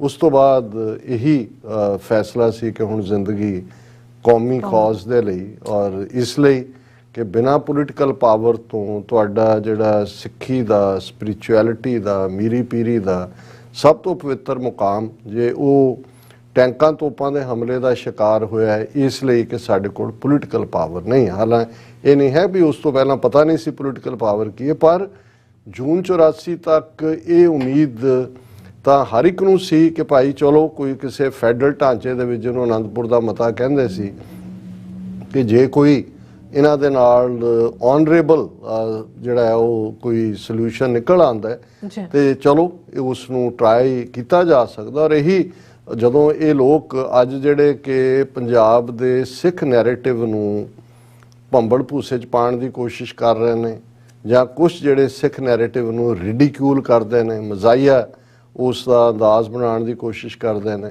ਔਰ ਤੀਸਰੇ ਉਹ ਨੇ ਜਿਹੜੇ ਪੂਰੀ ਤਰ੍ਹਾਂ ਨੈਗੇਟ ਕਰਨ ਦੀ ਕੋਸ਼ਿਸ਼ ਕਰਦੇ ਨੇ। ਤੇ ਉਹਨਾਂ 'ਚ ਇੱਕ ਤਬਕਾ ਜਿਹੜਾ ਅਦਰਵਾਈਜ਼ ਤਾਂ ਪਿੰਡਾਂ ਵਾਲਿਆਂ ਦਾ ਜਿਹੜੇ ਉਹਨਾਂ ਵਰਗੇ ਚੋਲੇ ਪਾ ਕੇ ਜਾਂ ਉਹਨਾਂ ਦੇ ਨਾਂ ਤੇ ਜਾਂ ਉਹਨਾਂ ਦੀ ਸੰਸਥਾ ਦੇ ਨਾਂ ਤੇ ਜਾਂ ਉਹਨਾਂ ਦੇ ਨਾਂ ਤੇ ਬਾਅਦ 'ਚ ਬਣਾਏ ਜਿਹੜੇ ਨੇ ਯੂਨਾਈਟਿਡ ਅਕਾਲੀ ਦਲ ਤੇ ਪਤਾ ਨਹੀਂ ਕਿੰਨੇ ਕਿੰਨੇ ਨਾਂ ਜਿਨ੍ਹਾਂ ਨੇ ਬਦਲੇ, ਉਹ ਉਹਨਾਂ ਦਾ ਵੈਸੇ ਤਾਂ ਪਿੰਡਾਂ ਵਾਲਿਆਂ ਦਾ ਨਾਂ ਔਰ ਸਟੇਚਰ ਔਰ ਉਹਨਾਂ ਨਾਲ ਜੁੜੀਆਂ ਪਰਿਵਾਰਕ ਸਾਂਝਾਂ ਨੂੰ ਜੋੜ ਕੇ ਸੌਦਾ ਵੇਚਦੇ ਨੇ, ਪਰ ਫਿਰ ਉਹ ਇੱਥੇ ਆ ਜਾਂਦੇ ਨੇ ਜੀ ਸੰਤ ਪਿੰਡਰਾਣੇ ਨੇ ਤਾਂ ਕਦੇ ਖਾਲਿਸਤਾਨ ਕਿਹਾ ਹੀ ਨਹੀਂ। ਹੁਣ ਇਸ ਕਿਸਮ ਦੇ ਲੋਕ ਜਿਹੜੇ 80 ਤੋਂ 84 ਤੱਕ ਸੰਤਾਂ ਦੇ ਸਾਥੀ ਸਹਿਯੋਗੀ ਕਲੇਮ ਕਰਨ ਦਾ ਤਾਂ ਘੱਟੋ ਘੱਟ ਰਿਹਾ, ਉਹਨਾਂ 'ਚ ਕੁਝ ਕਰੀਬ ਵੀ ਰਹੇ, ਲੇਕਿਨ ਉਹ ਅੱਜ ਵੀ ਜਿਹੜਾ ਆਲਮੋਸਟ 38 ਸਾਲ ਬਾਅਦ ਜੂਨ 84 ਤੋਂ ਇਹ ਨੈਰੇਟਿਵ ਵੇਚਣ ਦੀ ਕੋਸ਼ਿਸ਼ ਕਰਦੇ ਨੇ ਜੇ ਉਹਨਾਂ ਨੇ ਤਾਂ ਕਦੇ ਕਿਹਾ ਹੀ ਨਹੀਂ। ਬਿਲਕੁਲ ਉਹਨਾਂ ਨੇ ਅਨੰਦਪੁਰ ਦੇ ਮਤੇ ਲਈ ਮੋਰਚਾ ਲਾਇਆ ਸੀ, ਪਰ ਉਹਨਾਂ ਦਾ ਇਹ ਕਥਨ ਸੀ ਕਿ ਭਾਈ ਅਸੀਂ ਇਹਨਾਂ ਦੇ ਨਾਲ ਰਹਿਣਾ ਚਾਹੁੰਦੇ ਹਾਂ ਬਰਾਬਰ ਦੇ ਸ਼ਹਿਰੀ ਬਣ ਕੇ। ਜਿਸ ਦਿਨ ਭਾਰਤੀ ਫੌਜ ਦੇ ਪੈਰ ਦਰਬਾਰ ਸਾਹਿਬ ਦੀ ਹਦੂਦ ਵਿੱਚ ਪਏ ਖਾਲਿਸਤਾਨ ਦੀ ਨੀਂਹ ਰੱਖੀ ਜਾਏਗੀ। ਹੁਣ ਇਸ ਤੋਂ ਤਾਂ ਕੋਈ ਇਨਕਾਰੀ ਨਹੀਂ ਹੈ, ਉਹਨਾਂ ਦੀ ਆਵਾਜ਼ ਦੇ ਵਿੱਚ ਉਹਨਾਂ ਦੇ ਰਿਕਾਰਡਡ ਬਿਆਨ, ਉਹਨਾਂ ਦੇ ਰਿਕਾਰਡਡ ਸਪੀਚਸ ਨੇ। ਹੁਣ ਜਿਸ ਚੀਜ਼ ਦੀ ਇਮਾਰਤ ਦੀ ਬੁਨਿਆਦ ਰੱਖੀ ਜਾਂਦੀ ਹੈ, ਨੀਂਹ ਰੱਖੀ ਜਾਂਦੀ ਹੈ, ਫਿਰ ਤੁਸੀਂ ਕਹੋ ਜੀ ਨਹੀਂ ਨਹੀਂ ਇਹ ਤਾਂ ਨੀਂਹ ਕੱਚੀ ਹੈ, ਇਹ ਤਾਂ ਨੀਂਹ ਹੈ ਨਹੀਂ ਸੀ, ਇਹ ਤਾਂ ਉਹਨਾਂ ਨੇ ਇੱਕ ਜਿਹੜਾ ਉਹ ਜੁਮਲਾ ਹੀ ਫਿਰ ਇੱਕ ਸੰਤ ਪਿੰਡਰਾਂ ਵਾਲਿਆਂ ਦੇ ਕਥਨ ਦੇ ਵਿੱਚ, ਤੇ ਜੇ ਜਦੋਂ ਮੋਦੀ ਨੇ ਕਿਹਾ ਕਿ ਜੀ 15-15 ਲੱਖ ਸਵਿਸ ਬੈਂਕਾਂ ਦਾ ਜਿਹੜਾ ਜੋ ਆਏਗਾ ਤੁਹਾਡੇ ਅਕਾਊਂਟ 'ਚ, ਤੇ ਬਾਅਦ 'ਚ ਅਮਿਤ ਸ਼ਾਹ ਨੇ ਕਿਹਾ ਉਹ ਤਾਂ ਇੱਕ ਜੁਮਲਾ ਥਾ। ਜਿਹੜੇ ਲੋਕ ਇਹ ਆਰਗੂਮੈਂਟ ਦੇਣ ਦੀ ਕੋਸ਼ਿਸ਼ ਕਰਦੇ ਨੇ ਕਿ ਇਹ ਸਟੇਟਮੈਂਟ ਫॉर द ਸਟੇਟਮੈਂਟ ਸੇਕ ਸੀ, ਫਿਰ ਤਾਂ ਤੁਸੀਂ ਉਹਨਾਂ ਦਾ ਜਿਹੜਾ ਸੰਤ ਸਿਪਾਹੀ ਦਾ ਸਟੇਚਰ ਹੈ ਉਸ ਦੇ ਉੱਤੇ ਤੁਸੀਂ ਸਵਾਲੀਆ ਨਿਸ਼ਾਨ ਲਾਉਣ ਦੀ ਕੋਸ਼ਿਸ਼ ਕਰ ਰਹੇ ਹੋ, ਕਿਉਂਕਿ ਜ਼ਾਹਰ ਹੈ ਕਿ ਸੰਤ ਪਿੰਡਰਾਂ ਵਾਲਿਆਂ ਦਾ ਇੱਕ ਸੰਤ ਰੂਪ ਦੇ ਵਿੱਚ ਜਿਵੇਂ ਉਹਨਾਂ ਨੇ ਕੌਮ ਨੂੰ ਅਗਵਾਈ ਦਿੱਤੀ, ਸਿਪਾਹੀ ਰੂਪ ਦੇ ਵਿੱਚ ਉਹਨਾਂ ਨੇ ਜਿਹੜਾ ਅਖੀਰਲੇ ਸਾਹ ਤੇ ਅਖੀਰਲੀ ਗੋਲੀ ਤੱਕ ਜਿਹੜਾ ਉਹ ਆਪਣੇ ਉਸ ਪ੍ਰਣ ਨੂੰ ਨਿਭਾਇਆ। ਹੁਣ ਇਸ ਬਾਰੇ ਜੇ ਕਿਸੇ ਧਿਰ ਨੂੰ ਕੋਈ ਰਹਿੰਦਾ ਹੈ ਤੇ ਉਹ ਇਸ ਦੇ ਉੱਤੇ ਸਵਾਲ ਚੁੱਕਣ ਦੀ ਉਹਦੀ ਪਹਿਲੀ ਬੇਈਮਾਨੀ ਹੈ। ਇੱਕ ਤਾਂ ਇਹ ਸਾਰੇ ਉਹੀ ਕਲਚਰ ਜਿਨ੍ਹਾਂ ਨੇ ਖੜਾ ਕਰਕੇ ਪਿੰਡਾਂ ਵਾਲਿਆਂ ਦੇ ਨਾਂ ਨੂੰ ਵੇਚਿਆ, ਪੈਸੇ ਇਕੱਠੇ ਕੀਤੇ, ਬਾਹਰਲੇ ਮੁਲਕਾਂ 'ਚ ਵੀ ਆ ਕੇ ਸਿਰੋਪਾਓ ਲਏ, ਔਰ ਉਹਨਾਂ ਨਾਲ ਜੁੜੀ ਹੋਈ ਇੱਕ ਕਾਮਰੇਡ ਤਿਕੜੀ ਜਿਹੜੀ ਐਂਟਾਈ ਐਸਟੈਬਲਿਸ਼ਮੈਂਟ ਹੋਣ ਕਰਕੇ ਥੋੜ੍ਹਾ ਬਹੁਤ ਹੱਕ ਦੇ ਵਿੱਚ ਹਥਿਆਰਬੰਦ ਸੰਘਰਸ਼ ਦੇ ਭੁਗਤੀ, ਪਰ ਉਹਨਾਂ ਵਿਚਲਾ ਕਾਮਰੇਡ ਕਦੇ ਮਰਿਆ ਨਹੀਂ, ਔਰ ਉਹਨਾਂ ਨੂੰ ਖਾਲਿਸਤਾਨ ਲਫ਼ਜ਼ ਤੋਂ ਜਾਂ ਸਿੱਖਾਂ ਦੇ ਪੋਲੀਟੀਕਲ ਨੈਰੇਟਿਵ ਤੋਂ ਪੂਰੀ ਤਰ੍ਹਾਂ ਨਫ਼ਰਤ ਹੈ। ਦੂਸਰੀ ਕਲਾਸ, ਔਰ ਮੈਂ ਇਹਦੇ 'ਚ ਦੁਸ਼ਮਣ ਦੀ ਗੱਲ ਨਹੀਂ ਕਰ ਰਿਹਾ, ਔਰ ਇਹ ਬਿਲਕੁਲ ਜੇ ਅਸੀਂ ਦੁਸ਼ਮਣ ਦੇ ਐਂਗਲ ਤੋਂ ਦੇਖਣਾ ਫਿਰ ਉਹਨਾਂ ਦੇ ਲਈ ਤਾਂ ਪੰਜ ਕਕਾਰੀ ਅੰਮ੍ਰਿਤਧਾਰੀ ਖਾਲਸਾ ਉਹ ਬਹੁਤ ਵੱਡਾ ਖਤਰਾ ਹੈ। ਔਰ ਇਹ ਇੱਕ ਹਕੂਮਤ ਲਈ ਨਹੀਂ, ਜੇ ਅਸੀਂ ਕੁੱਲ ਮਿਲਾ ਕੇ ਮੁਗਲਿਆ ਹਕੂਮਤ ਦੇ ਪੀਰੀਅਡ ਤੋਂ ਵੀ ਦੇਖੀਏ ਤੇ ਫਿਰ ਉਹਨਾਂ ਦੇ ਲਈ ਪੰਜ ਕਕਾਰੀ ਖਾਲਸਾ ਜਿਹੜਾ ਪਾਤਸ਼ਾਹਤ ਦੀ ਗੱਲ ਕਰਦਾ ਸੀ ਉਹੀ ਬਾਗੀ ਸੀ, ਉਹਨਾਂ ਦੇ ਹੀ ਸਿਰਾਂ ਦੇ ਮੁੱਲ ਸੀ, ਉਹੀ ਜੰਗਲਾਂ 'ਚ ਰਹਿੰਦੇ ਸੀ, ਜਿਨ੍ਹਾਂ ਨੇ ਕਬੂਲਿਆ ਹੋਇਆ ਸੀ ਮੁਗਲਿਆ ਹਕੂਮਤ ਦੀ ਸੁਪਰਾਮੇਸੀ ਨੂੰ। ਬੇਸ਼ੱਕ ਉਹ ਘਰ ਬਹਿ ਕੇ ਪਾਠ ਹੀ ਕਰਦੇ ਸੀ, ਉਹਨਾਂ ਨੂੰ ਕੋਈ ਪਾਠ ਕਰਨ ਤੋਂ ਤਾਂ ਨਹੀਂ ਸੀ ਰੋਕਦਾ, ਉਹ ਦੇਈ ਜਾਂਦੇ ਸੀ ਅੱਧੀ ਫਸਲ ਦਾ ਜੋ ਵੀ ਉਹਨਾਂ ਦਾ ਟੈਕਸ ਜਾਂ ਦੂਜਾ ਹੁੰਦਾ ਸੀ, ਉਹ ਆਪਣੇ ਘਰਾਂ 'ਚ ਰਹਿੰਦੇ ਸੀ। ਉਹਨਾਂ ਨੂੰ ਜੇ ਉਹ ਸਿੱਖੀ ਸਰੂਪ ਵੀ ਸੀ ਤਾਂ ਉਹਨਾਂ ਦੇ ਲਈ ਕੋਈ ਇੱਕ ਦੋ ਮੌਕਿਆਂ ਨੂੰ ਛੱਡ ਕੇ ਜ਼ਕਰੀਆ ਖਾਨ ਜਾਂ ਦੂਸਰੇ ਦੇ ਪੀਰੀਅਡ 'ਚੋਂ ਰਹੀ ਜਾਂਦੇ ਸੀ। ਬੇਸ਼ੱਕ ਉਹਨਾਂ 'ਚੋਂ ਇੱਕ ਤਬਕਾ ਐਸਾ ਸੀ ਜਿਨ੍ਹਾਂ ਦੀ ਹਮਦਰਦੀ ਸੀ ਬਾਗੀ ਖਾਲਸੇ ਦੇ ਨਾਲ, ਔਰ ਉਹ ਵੇਲੇ ਕੁ ਵੇਲੇ ਉਹਨਾਂ ਤੱਕ ਮਦਦ ਵੀ ਪਹੁੰਚਾਉਂਦੇ ਸੀ, ਰਸਦ ਵੀ ਪਹੁੰਚਾਉਂਦੇ ਸੀ। ਪਰ ਮੁਗਲਿਆ ਹਕੂਮਤ ਜਾਂ ਉਹਨਾਂ ਦੇ ਲਾਹੌਰ ਦੇ ਸੂਬੇਦਾਰ ਜਾਂ ਦੂਜੇ, ਉਹਨਾਂ ਦਾ ਟਾਰਗੇਟ ਉਹ ਬਾਗੀ ਖਾਲਸਾ ਸੀ ਜਿਹੜੇ ਘਰ-ਬਾਰ ਛੱਡ ਕੇ ਜੰਗਲਾਂ ਦੇ ਵਿੱਚ ਆਪਣੇ ਪਾਤਸ਼ਾਹੀ ਦਾਅਵੇ ਦੇ ਲਈ ਲੜ ਰਹੇ ਨੇ। ਹੁਣ ਜੇ ਅਸੀਂ ਉਸ ਪਾਰਟ ਨੂੰ ਦੇਖੀਏ ਤੇ ਅੱਜ ਆ ਕੇ ਦੇਖੀਏ ਕਿ ਭਾਈ ਜੇ ਇੱਕ ਕਲਾਸ ਵਿਦਨ ਸਟੇਟ ਵੀ ਆਪਣਾ ਕੰਮ, ਕਿਸੇ ਨੇ ਕਿਸੇ ਨੂੰ ਨਹੀਂ ਕਿਹਾ ਵੀ ਨੌਕਰੀਆਂ ਤੋਂ ਅਸਤੀਫੇ ਦੇ ਦਿਓ। ਇਹ ਤਾਂ ਜਦੋਂ ਖਾਲਿਸਤਾਨ ਦਾ ਐਲਾਨਨਾਮਾ ਵੀ ਆਇਆ 29 ਅਪ੍ਰੈਲ ਦਾ, ਉਹਦੇ 'ਚ ਕਿਹਾ ਗਿਆ ਸੀ ਕਿ ਭਾਈ ਆਪਣੇ ਕੰਮ ਐਸ ਸੱਚ ਕਰਦੇ ਰਹੋ ਅਗਲੀ ਅਗਵਾਈ ਤੱਕ। ਲੇਕਿਨ ਇਹਦੇ ਬਾਵਜੂਦ ਜਿਨ੍ਹਾਂ ਨੂੰ ਖਾਲਿਸਤਾਨ ਲਫ਼ਜ਼ ਜਿਹੜਾ ਉਹ ਡਰਾਉਂਦਾ, ਹਕੂਮਤ ਨੂੰ ਤਾਂ ਪਤਾ ਹੈ ਕਿ ਭਾਈ ਸਿੱਖਾਂ ਦੀ ਲੜਾਈ ਜਾਂ ਅਲਟੀਮੇਟਲੀ ਇਹ ਗੱਲ ਕਿੱਥੇ ਜਾਣੀ ਹੈ, ਪਰ ਉਹਨਾਂ ਨੇ ਸਾਡੇ ਵਿੱਚ ਉਹ ਕਲਾਸ ਖੜੀ ਕਰ ਦਿੱਤੀ ਜਿਹੜੀ ਖਾਲਿਸਤਾਨ ਦੇ ਕਨਸੈਪਟ ਨੂੰ ਪਹਿਲਾਂ ਤਾਂ ਪਿੰਡਾਂ ਵਾਲਿਆਂ ਨਾਲ ਜੋੜ ਕੇ ਜੀ ਉਹਨਾਂ ਨੇ ਤਾਂ ਕਿਹਾ ਨਹੀਂ, ਫਿਰ ਅੱਜ ਕੱਲ੍ਹ ਇੱਕ ਜਿਹੜਾ ਨੈਰੇਟਿਵ ਉਹ ਦੇ ਕੇ ਗੱਲ ਕਿ ਜੀ ਸਿੱਖਾਂ ਦੇ ਵਿੱਚ ਤਾਂ ਨੇਸ਼ਨ ਸਟੇਟ ਦਾ ਕਨਸੈਪਟ ਹੀ ਨਹੀਂ ਹੈ। ਵੀ ਜਦੋਂ ਰਾਜ ਕਰੇਗਾ, ਉਹ ਰਣਜੀਤ ਸਿੰਘ ਦੇ ਰਾਜ ਨੂੰ ਵੀ ਕਹਿੰਦੇ ਨੇ ਜੀ ਇਹ ਸਿੱਖ ਰਾਜ ਅਸੀਂ ਕਹਿ ਸਕਦੇ ਵੀ ਸਾਡੇ ਉਹਨੂੰ ਸਿੱਖ ਰਾਜ ਦਾ ਕਨਸੈਪਟ ਤਾਂ ਹੋ ਸਕਦਾ ਹੈ, ਖਾਲਿਸਤਾਨ ਤਾਂ ਜਿਹੜੀ ਹੈ ਉਹ ਇੱਕ ਨੇਸ਼ਨ ਸਟੇਟ ਹੈ, ਉਹਦਾ ਕਨਸੈਪਟ ਹੀ ਨਹੀਂ ਹੈ। ਹੁਣ ਇਹ ਵੀ ਇਵੇਂ ਹੀ ਹੈ ਜਿਵੇਂ ਤੁਸੀਂ ਕੋਈ ਕਿਸੇ ਨੂੰ ਕਹੇ ਕਿ ਭਾਈ ਜਿਹੜੀ ਰੋਟੀ ਹੁੰਦੀ ਹੈ ਉਹ ਤਾਂ ਕਣਕ ਦੀ ਹੁੰਦੀ ਹੈ, ਜਿਹੜੇ ਚੌਲ ਖਾਂਦੇ ਨੇ ਜਾਂ ਜਿਹੜੇ ਹੁਣ ਜਿਨ੍ਹਾਂ ਦਾ ਆਹਾਰ ਕੋਈ ਹੋਰ ਹੈ ਮੱਕੀ ਆ, ਉਹ ਤਾਂ ਅਸੀਂ ਤਾਂ ਜੀ ਰੋਟੀ ਕਹਿੰਦੇ ਹੀ ਜਿਹੜੀ ਹੈ ਉਹ ਕਣਕ ਦੀ, ਇਹ ਇਵੇਂ ਹੀ ਕਹਿਣ ਵਾਂਗ ਹੈ। ਹੁਣ ਜਦੋਂ ਅਸੀਂ ਰਾਜ ਦੀ ਗੱਲ ਵੀ ਕਰਦੇ ਹਾਂ ਜਾਂ ਪਾਤਸ਼ਾਹੀ ਦਾਅਵੇ ਦੀ, ਰਾਜ ਕਰੇਗਾ ਖਾਲਸਾ ਦੀ ਗੱਲ ਕਰਦੇ ਹਾਂ, ਰਾਜ ਦੀ ਲੋੜ ਇਸੇ ਲਈ ਸੀ ਕਿਉਂਕਿ ਤੁਸੀਂ ਧਾਰਮਿਕ ਤੌਰ ਤੇ ਆਜ਼ਾਦੀ ਨਾਲ ਇੱਕ ਸਿਸਟਮ ਦੇ ਵਿੱਚ ਵਿਚਰ ਨਹੀਂ ਸੀ ਸਕਦੇ, ਇਸ ਲਈ ਤੁਹਾਡੀ ਪੋਲੀਟੀਕਲ ਐਂਟੀਟੀ ਸੀ। ਉਹਨਾਂ ਜ਼ਮਾਨਿਆਂ 'ਚ 18ਵੀਂ ਸਦੀ ਦੇ ਵਿੱਚ ਤੁਹਾਡੀ ਪੋਲੀਟੀਕਲ ਹੋਂਦ ਲੜ ਕੇ ਹੀ ਤੁਸੀਂ ਦੁਸ਼ਮਣ ਤੋਂ ਆਪਣਾ ਰਾਜ ਸਥਾਪਿਤ ਕਰ ਸਕਦੇ ਸੀ। ਉਹ ਸਿੱਖਾਂ ਨੇ ਕੀਤਾ, ਮੁਗਲਾਂ ਦੇ ਨਾਲ ਵੀ ਲੜੇ, ਦਰਾ ਖੈਬਰ ਪਾਰ ਦੇ ਹਮਲਾਵਰਾਂ ਨੂੰ ਵੀ ਬਾਹਰ ਤੱਕਿਆ, ਮਰਾਠਿਆਂ ਨੂੰ ਵੀ ਸਾਊਥ 'ਚ ਤੱਕਿਆ। ਜਿਹੜਾ ਰਾਜ ਬਣਾਇਆ ਉਹਦੀਆਂ ਹੱਦਾਂ ਸੀ, ਉਹ ਸਿੱਖ ਰਾਜ ਸੀ, ਸਰਕਾਰੇ ਖਾਲਸਾ ਜੀਓ ਸੀ। ਉਸ ਦੇ ਦਾ ਜਿਹੜਾ ਸਰਕਾਰੇ ਖਾਲਸਾ ਜੀਓ ਦਾ ਮਤਲਬ ਕਿ ਖਾਲਸੇ ਦੀ ਸਰਕਾਰ ਸੀ। ਹੁਣ ਉਦੋਂ ਲਫ਼ਜ਼ ਇਹ ਸਤਾਨਾ ਵਾਲੇ ਤਾਂ ਚੱਲੇ ਨਹੀਂ ਸੀ, ਇਹ ਤਾਂ ਹੁਣ ਆ ਜਾਂਦਾ ਹੈ ਬਾੜ 'ਚ। ਲੇਕਿਨ ਜਦੋਂ pre-46 pre-47 ਪੀਰੀਅਡ 'ਚ ਸ਼੍ਰੋਮਣੀ ਕਮੇਟੀ ਨੇ ਮਤਾ ਪਾਸ ਕੀਤਾ ਸੀ ਤਾਂ ਉਹਨਾਂ ਨੇ ਤਾਂ ਲਫ਼ਜ਼ ਖਾਲਿਸਤਾਨ ਹੀ ਇਸਤੇਮਾਲ ਕੀਤਾ ਸੀ। ਕੁਝ ਥਾਵਾਂ ਤੇ ਸਿੱਖਸਤਾਨ ਵੀ ਕਿਹਾ ਜਾਂਦਾ ਸੀ। ਅੱਜ ਜਦੋਂ ਅਸੀਂ ਖਾਲਿਸਤਾਨ ਦੀ ਗੱਲ ਕਰਦੇ ਹਾਂ, ਜ਼ਾਹਰ ਅਸੀਂ ਬਾਉਂਡਰੀਜ਼ ਵਾਲੇ ਮੁਲਕ ਦੀ ਗੱਲ ਕਰਦੇ ਹਾਂ। ਇਸ ਲਈ ਜਿਹੜੇ ਲੋਕ ਬਹੁਤ ਉਤਸ਼ਾਹ ਦੇ ਨਾਲ ਜਿਹੜੇ ਨੇ ਕੋਈ ਹੋਰ ਗੱਲ ਕਰਨ ਦੀ ਕੋਸ਼ਿਸ਼ ਕਰਦੇ ਨੇ, ਉਹਨਾਂ ਨੂੰ ਮੈਂ ਇਸੇ ਲਈ ਜਦੋਂ ਮੈਂ ਦਰਿਆਏ ਜਮਨਾ ਤੋਂ ਵਾਘਾ ਤੱਕ ਇੰਡੀਪੈਂਡੈਂਟ ਸੋਵਰਨ ਖਾਲਿਸਤਾਨ ਦੀ ਗੱਲ ਕਰਦਾ ਤੇ ਮੈਨੂੰ ਇਸ ਹਕੀਕਤ ਦਾ ਅਹਿਸਾਸ ਹੈ ਕਿ ਅੱਜ ਉਹ ਕਨਸੈਪਟ ਨਹੀਂ ਹੈ ਜੋ 18ਵੀਂ ਸਦੀ 'ਚ ਤੁਸੀਂ ਕਿੱਥੋਂ ਤੱਕ ਘੋੜਾ ਫੇਰ ਲਿਆ, ਤੁਸੀਂ ਰਾਜ ਬਣਾ ਲਿਆ, ਤੁਹਾਡੀਆਂ ਬਾਉਂਡਰੀਜ਼ ਨੇ।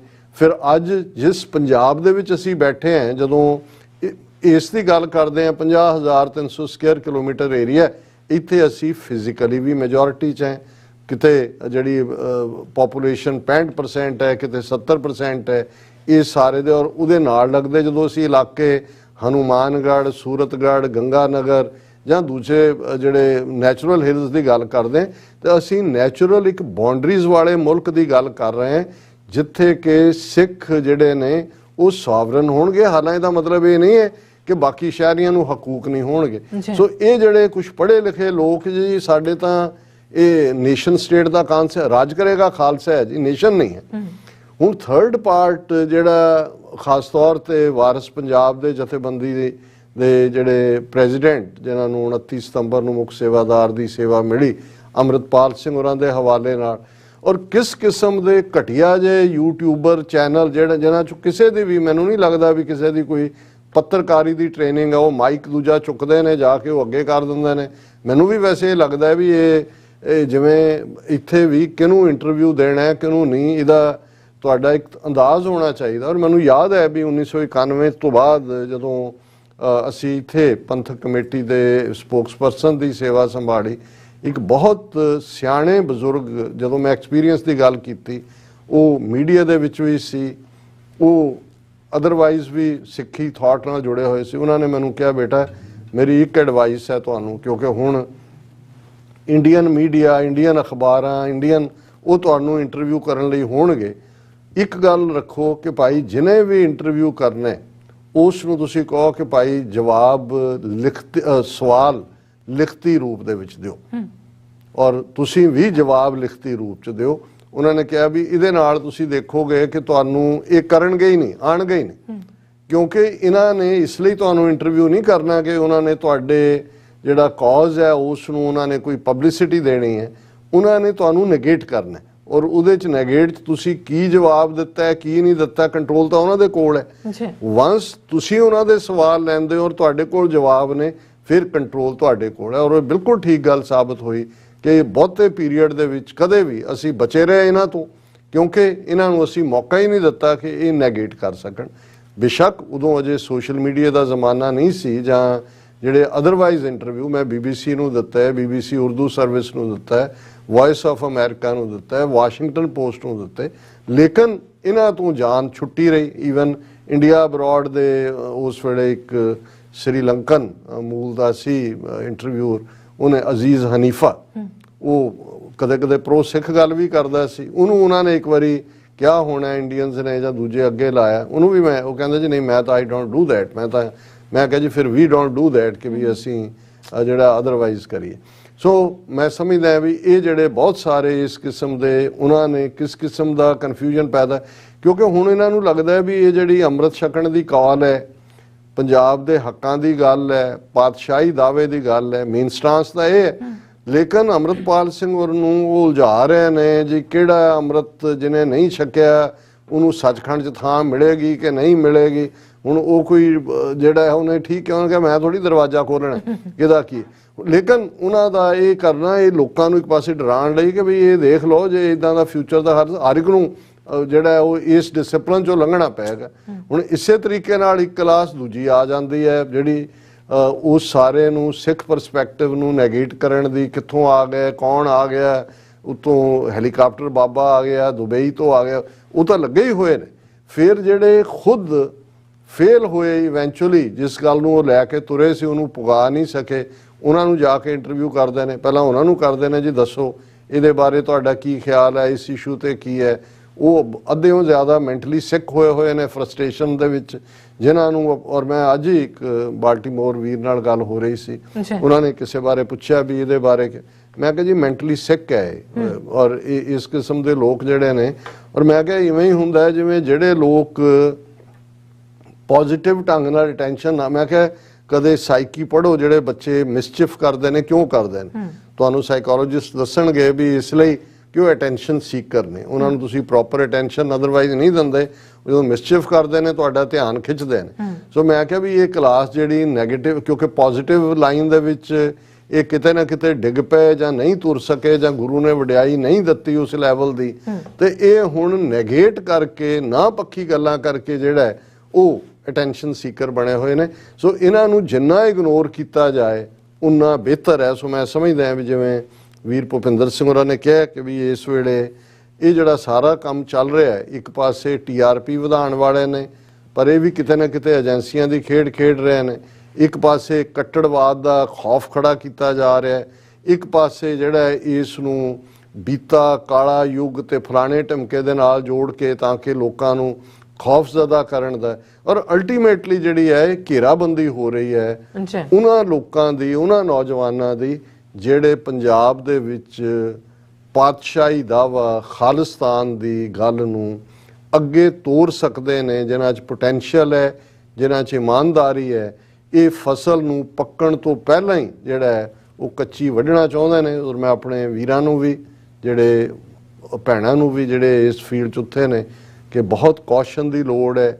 ਸਿਰਫ ਇਸ ਕਰਕੇ ਵੀ ਕਿਤੇ ਤੁਹਾਡੀ ਖਬਰ ਲੱਗ ਜਾਂਦੀ ਹੈ ਜਾਂ ਕਿਤੇ TRP ਵਾਲਾ ਜਿਹੜਾ ਬੜਾ ਪਪੂਲਰ ਹੈ, ਤੁਹਾਨੂੰ ਇੰਨੇ ਲੱਖ ਲੋਕਾਂ ਨੇ ਦੇਖਿਆ, ਇਸ ਦੌੜ 'ਚ ਨਾ ਆਓ। ਆਪਣੇ ਆਪ ਨੂੰ ਬਿਹਤਰ ਹੋਏਗਾ ਵੀ ਘੱਟ ਤੋਂ ਘੱਟ ਜਿਹੜਾ ਇਸ ਕਿਸਮ ਦੇ ਲੋਕਾਂ ਦੇ ਨਾਲ ਇੰਟਰੈਕਟ ਕਰੋ। ਤੁਹਾਡੀਆਂ ਸਟੇਟਮੈਂਟਸ, ਇਸ਼ੂਜ਼, ਪ੍ਰੋਗਰਾਮ ਤੁਹਾਡੇ ਫੋਕਸਡ ਹੋਣ, ਸਟੇਟਮੈਂਟਸ ਤੁਹਾਡੀਆਂ ਪ੍ਰੋਪਰ, ਇੱਕ ਮੀਡੀਆ ਸੈਂਟਰ ਕਾਇਮ ਕਰੋ ਜਿਹਦੇ ਤੋਂ ਪ੍ਰੋਪਰ ਪ੍ਰੈਸ ਰਿਲੀਜ਼ ਹੋਏ, ਇੱਕ ਪ੍ਰੋਪਰ ਉਸ ਨੈਟਵਰਕ ਨਾਲ ਡੀਲ ਕਰਨ ਵਾਲੀ ਤੁਹਾਡੀ ਟੀਮ ਹੋਏ।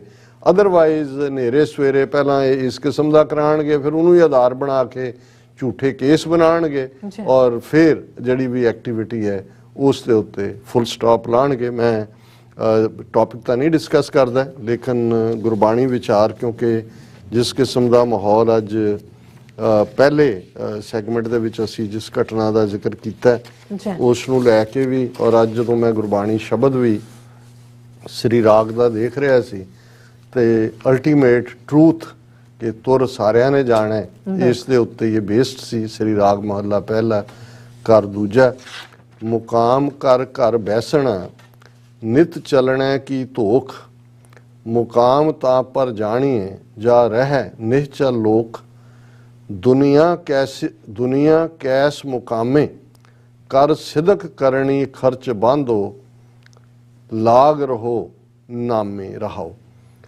ਕਿ ਇਹ ਦੁਨੀਆ ਚਲਾਏਵਾਨ ਹੈ, ਚਲੰਤ ਹੈ, ਨਾ ਰਹਿਣ ਵਾਲੀ ਹੈ। ਅਲਟੀਮੇਟ ਮੁਕਾਮ ਹੁੰਦਾ ਹੈ ਪੱਕਾ ਠਿਕਾਣਾ, ਕਿ ਪੱਕਾ ਠਿਕਾਣਾ ਸਾਡਾ ਰੱਬ ਦਾ ਘਰ ਹੈ, ਰੱਬ ਦੀ ਦਰਗਾਹ ਹੈ। ਦੁਨੀਆ ਕੈਸ ਮੁਕਾਮੇ, ਕਿ ਜਿਹੜੇ ਲੋਕ ਦੁਨੀਆ ਨੂੰ ਪੱਕੀ ਠੌਰ ਸਮਝ ਕੇ ਆਪਣਾ ਸਾਰਾ ਫੋਕਸ ਹੀ ਇਸ ਤੇ ਰੱਖਦੇ ਨੇ, ਉਹਨਾਂ ਨੂੰ ਇਹ ਸਵਾਲ ਪੁੱਛਿਆ ਕਿ ਇਹ ਕਿਹੋ ਜਿਹਾ ਮੁਕਾਮ ਹੈ।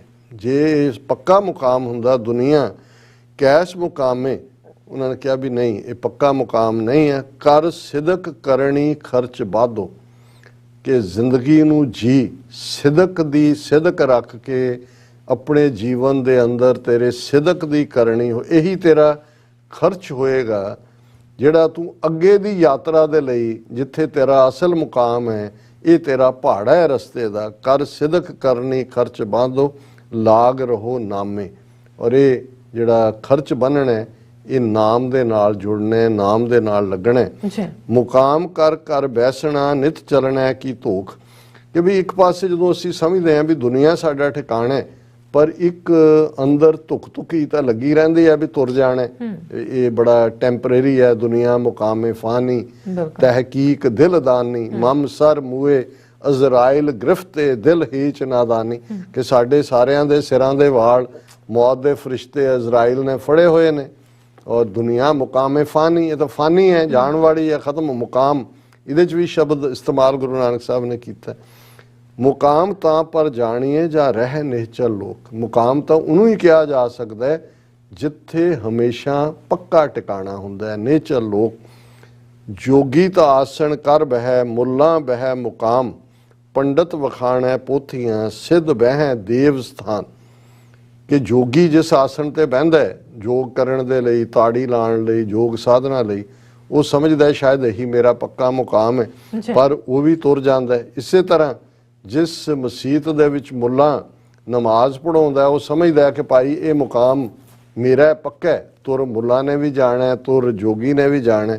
ਪੰਡਤ ਵਖਾਣੈ ਪੋਥੀਆਂ, ਸਿੱਧ ਬਹਿ ਦੇਵ ਸਥਾਨ, ਕਿ ਪੰਡਤ ਵੇਦ ਸ਼ਾਸਤਰ ਸਿਮਰਤੀਆਂ ਖੋਲ ਕੇ ਬਹਿ ਜਾਂਦੇ ਨੇ, ਉਹ ਸਮਝਦੇ ਨੇ ਵੀ ਉਹਨਾਂ ਨੇ ਇਵੇਂ ਹੀ ਉਪਦੇਸ਼ ਦੇ ਜਾਣ, ਪਰ ਉਹਨਾਂ ਦਾ ਵੀ ਉਹ ਮੁਕਾਮ ਕੱਚਾ ਹੀ ਹੈ। ਅਲਟੀਮੇਟਲੀ ਉਹਨਾਂ ਨੇ ਜਾਣਾ। ਸਿੱਧ ਬਹਿ ਦੇਵ ਸਥਾਨ, ਜਿਹੜੇ ਸਿੱਧ ਨੇ ਉਹ ਮੰਦਰਾਂ ਦੇ ਵਿੱਚ ਦੇਵ ਸਥਾਨ, ਜਿਹਨੂੰ ਦੇਵਤਿਆਂ ਦਾ ਸਥਾਨ ਕਹਿੰਦੇ ਨੇ, ਉਹਦੇ 'ਚ ਬਹਿ ਕੇ ਉਪਦੇਸ਼ ਕਰਦੇ ਨੇ। ਸੁਰ ਸਿੱਧ ਗਣ ਗੰਧਰਵ ਮੁਨ ਜਨ, ਸ਼ੇਖ ਪੀਰ ਸਲਾਰ, ਦਰ ਕੂਚ ਕੂਚਾ ਕਰ ਗਏ ਅਵਰੇ ਵੀ ਚੱਲਣ ਹਾਰ। ਸੁਰ ਦੇਵਤਿਆਂ ਨੂੰ ਕਹਿੰਦੇ ਨੇ, ਸਿੱਧ ਜ਼ਾਹਰ ਹੈ ਜਿਨ੍ਹਾਂ ਨੇ ਸਿੱਧੀ ਹਾਸਲ ਕੀਤੀ ਹੈ। ਗਣ ਜਿਹੜੇ ਸ਼ਿਵ ਜੀ ਦੇ ਉਪਾਸ਼ਕ ਨੇ, ਉਹਨਾਂ ਨੂੰ ਗਣ ਕਿਹਾ ਜਾਂਦਾ ਹੈ। ਗੰਧਰਵ ਨੇ ਜਿਹੜੇ ਦੇਵਤਿਆਂ ਦੇ ਰਾਗੀ ਨੇ, ਉਹਨਾਂ ਦੇ ਲਈ ਲਫ਼ਜ਼ ਗੰਧਰਵ ਹੁੰਦਾ ਹੈ। ਮੁਨੀ ਤੇ ਜਨ, ਸ਼ੇਖ ਜਿਹੜੇ ਜ਼ਾਹਰ ਹੈ ਇਸਲਾਮ ਦੇ ਵਿੱਚ ਉੱਚਾ ਰੁਤਬਾ ਰੱਖਣ ਵਾਲੇ। ਪੀਰ ਤੇ ਸਲਾਰ ਹੁੰਦਾ ਅਫਸਰ, ਅਸੀਂ ਜਦੋਂ ਕਹਿੰਦੇ ਸਿਪਾਹ ਸਲਾਰ, ਦੁਨਿਆਵੀ ਮੁਕਾਮ। ਸੋ ਇਹਨਾਂ ਸਾਰਿਆਂ ਨੂੰ ਕਹਿ ਕੇ ਗੁਰੂ ਸਾਹਿਬ ਨੇ ਕਿਹਾ ਦਰ ਕੂਚ ਕੂਚਾ ਕਰ ਗਏ ਅਵਰੇ ਵੀ ਚੱਲਣ, ਕਿ ਇਹ ਸਾਰੇ ਹੀ ਸੁਰ ਸਿੱਧ ਗਣ ਗੰਧਰਵ ਮੁਨੀ ਜਨ ਸ਼ੇਖ ਪੀਰ ਸਲਾਰ ਸਾਰੇ ਹੀ ਤੁਰ ਗਏ ਇਸ ਦੁਨੀਆ ਤੋਂ ਆਪਣੀ ਵਾਰੋ ਵਾਰੀ। ਅਵਰੇ ਵੀ ਚੱਲਣਾ, ਹੋਰ ਵੀ ਜਿਹੜੇ ਨੇ ਸਭ ਨੇ ਤੁਰ ਜਾਣਾ। ਸੁਲਤਾਨ ਖਾਨ ਮਲੂਕ ਉਮਰੇ ਗਏ ਕਰ ਕਰ ਕੂਚ, ਘੜੀ ਮੋਹਤ ਕੇ ਚੱਲਣਾ ਦਿਲ ਸਮਝ ਤੂੰ ਵੀ ਪਹੁੰਚ। ਸੁਲਤਾਨ ਬਾਦਸ਼ਾਹ, ਖਾਨ ਖਾਨ ਬਹਾਦਰ ਬੜਾ, ਮਲੂਕ ਇਹ ਵੀ ਰਾਜੇ ਨੂੰ ਕਹਿੰਦੇ ਨੇ, ਉਮਰੇ ਬਹੁਤ ਅਮੀਰ ਆਦਮੀ ਔਰ ਪ੍ਰਭਾਵਸ਼ਾਲੀ ਆਦਮੀ, ਗਏ ਕਰ ਕਰ ਕੁਛ, ਕਿ ਇਹ ਸਾਰੇ ਵੀ ਬਾਦਸ਼ਾਹ, ਸੁਲਤਾਨ, ਉਮਰੇ, ਖਾਨ ਸਭ ਇਸ ਦੁਨੀਆ ਤੋਂ ਤੁਰ ਗਏ। ਘੜੀ ਮੋਹਤ ਕੇ ਚੱਲਣਾ, ਮੋਹਤ ਕਹਿੰਦੇ ਨੇ 2 ਘੜੀਆਂ ਨੂੰ, ਇੱਕ ਘੜੀ 24 ਮਿੰਟ ਦੀ ਹੁੰਦੀ ਹੈ, ਮੋਹਤ 48 ਮਿੰਟ ਦੀ, ਕਿ ਭਾਈ ਅਲਟੀਮੇਟਲੀ ਤੇਰਾ ਵੀ ਤੂੰ ਸਮਝ ਕੇ ਆ ਘੜੀਆਂ 2 ਘੜੀਆਂ 'ਚ ਤੇਰੀ ਵੀ ਵਾਰੀ ਆ ਸਕਦੀ ਹੈ। ਦਿਲ ਸਮਝ ਤੂੰ ਵੀ ਪਹੁੰਚ, ਕਿ ਭਾਈ ਤੇਰੀ ਵੀ ਜਿਹੜੀ ਹੈ ਉਹ ਟਿਕਾਣਾ ਅਲਟੀਮੇਟਲੀ ਉਹੀ ਹੋਏਗਾ। ਸ਼ਬਦਾ ਮਾਹੇ ਵਖਾਣੀ ਹੈ ਵਿਰਲਾ ਤਾਂ ਬੂਝੈ ਕੋਏ, ਨਾਨਕ ਵਖਾਣੈ ਬੇਨਤੀ ਜਲ ਥਲ ਮਹੀਲ ਸੋਏ।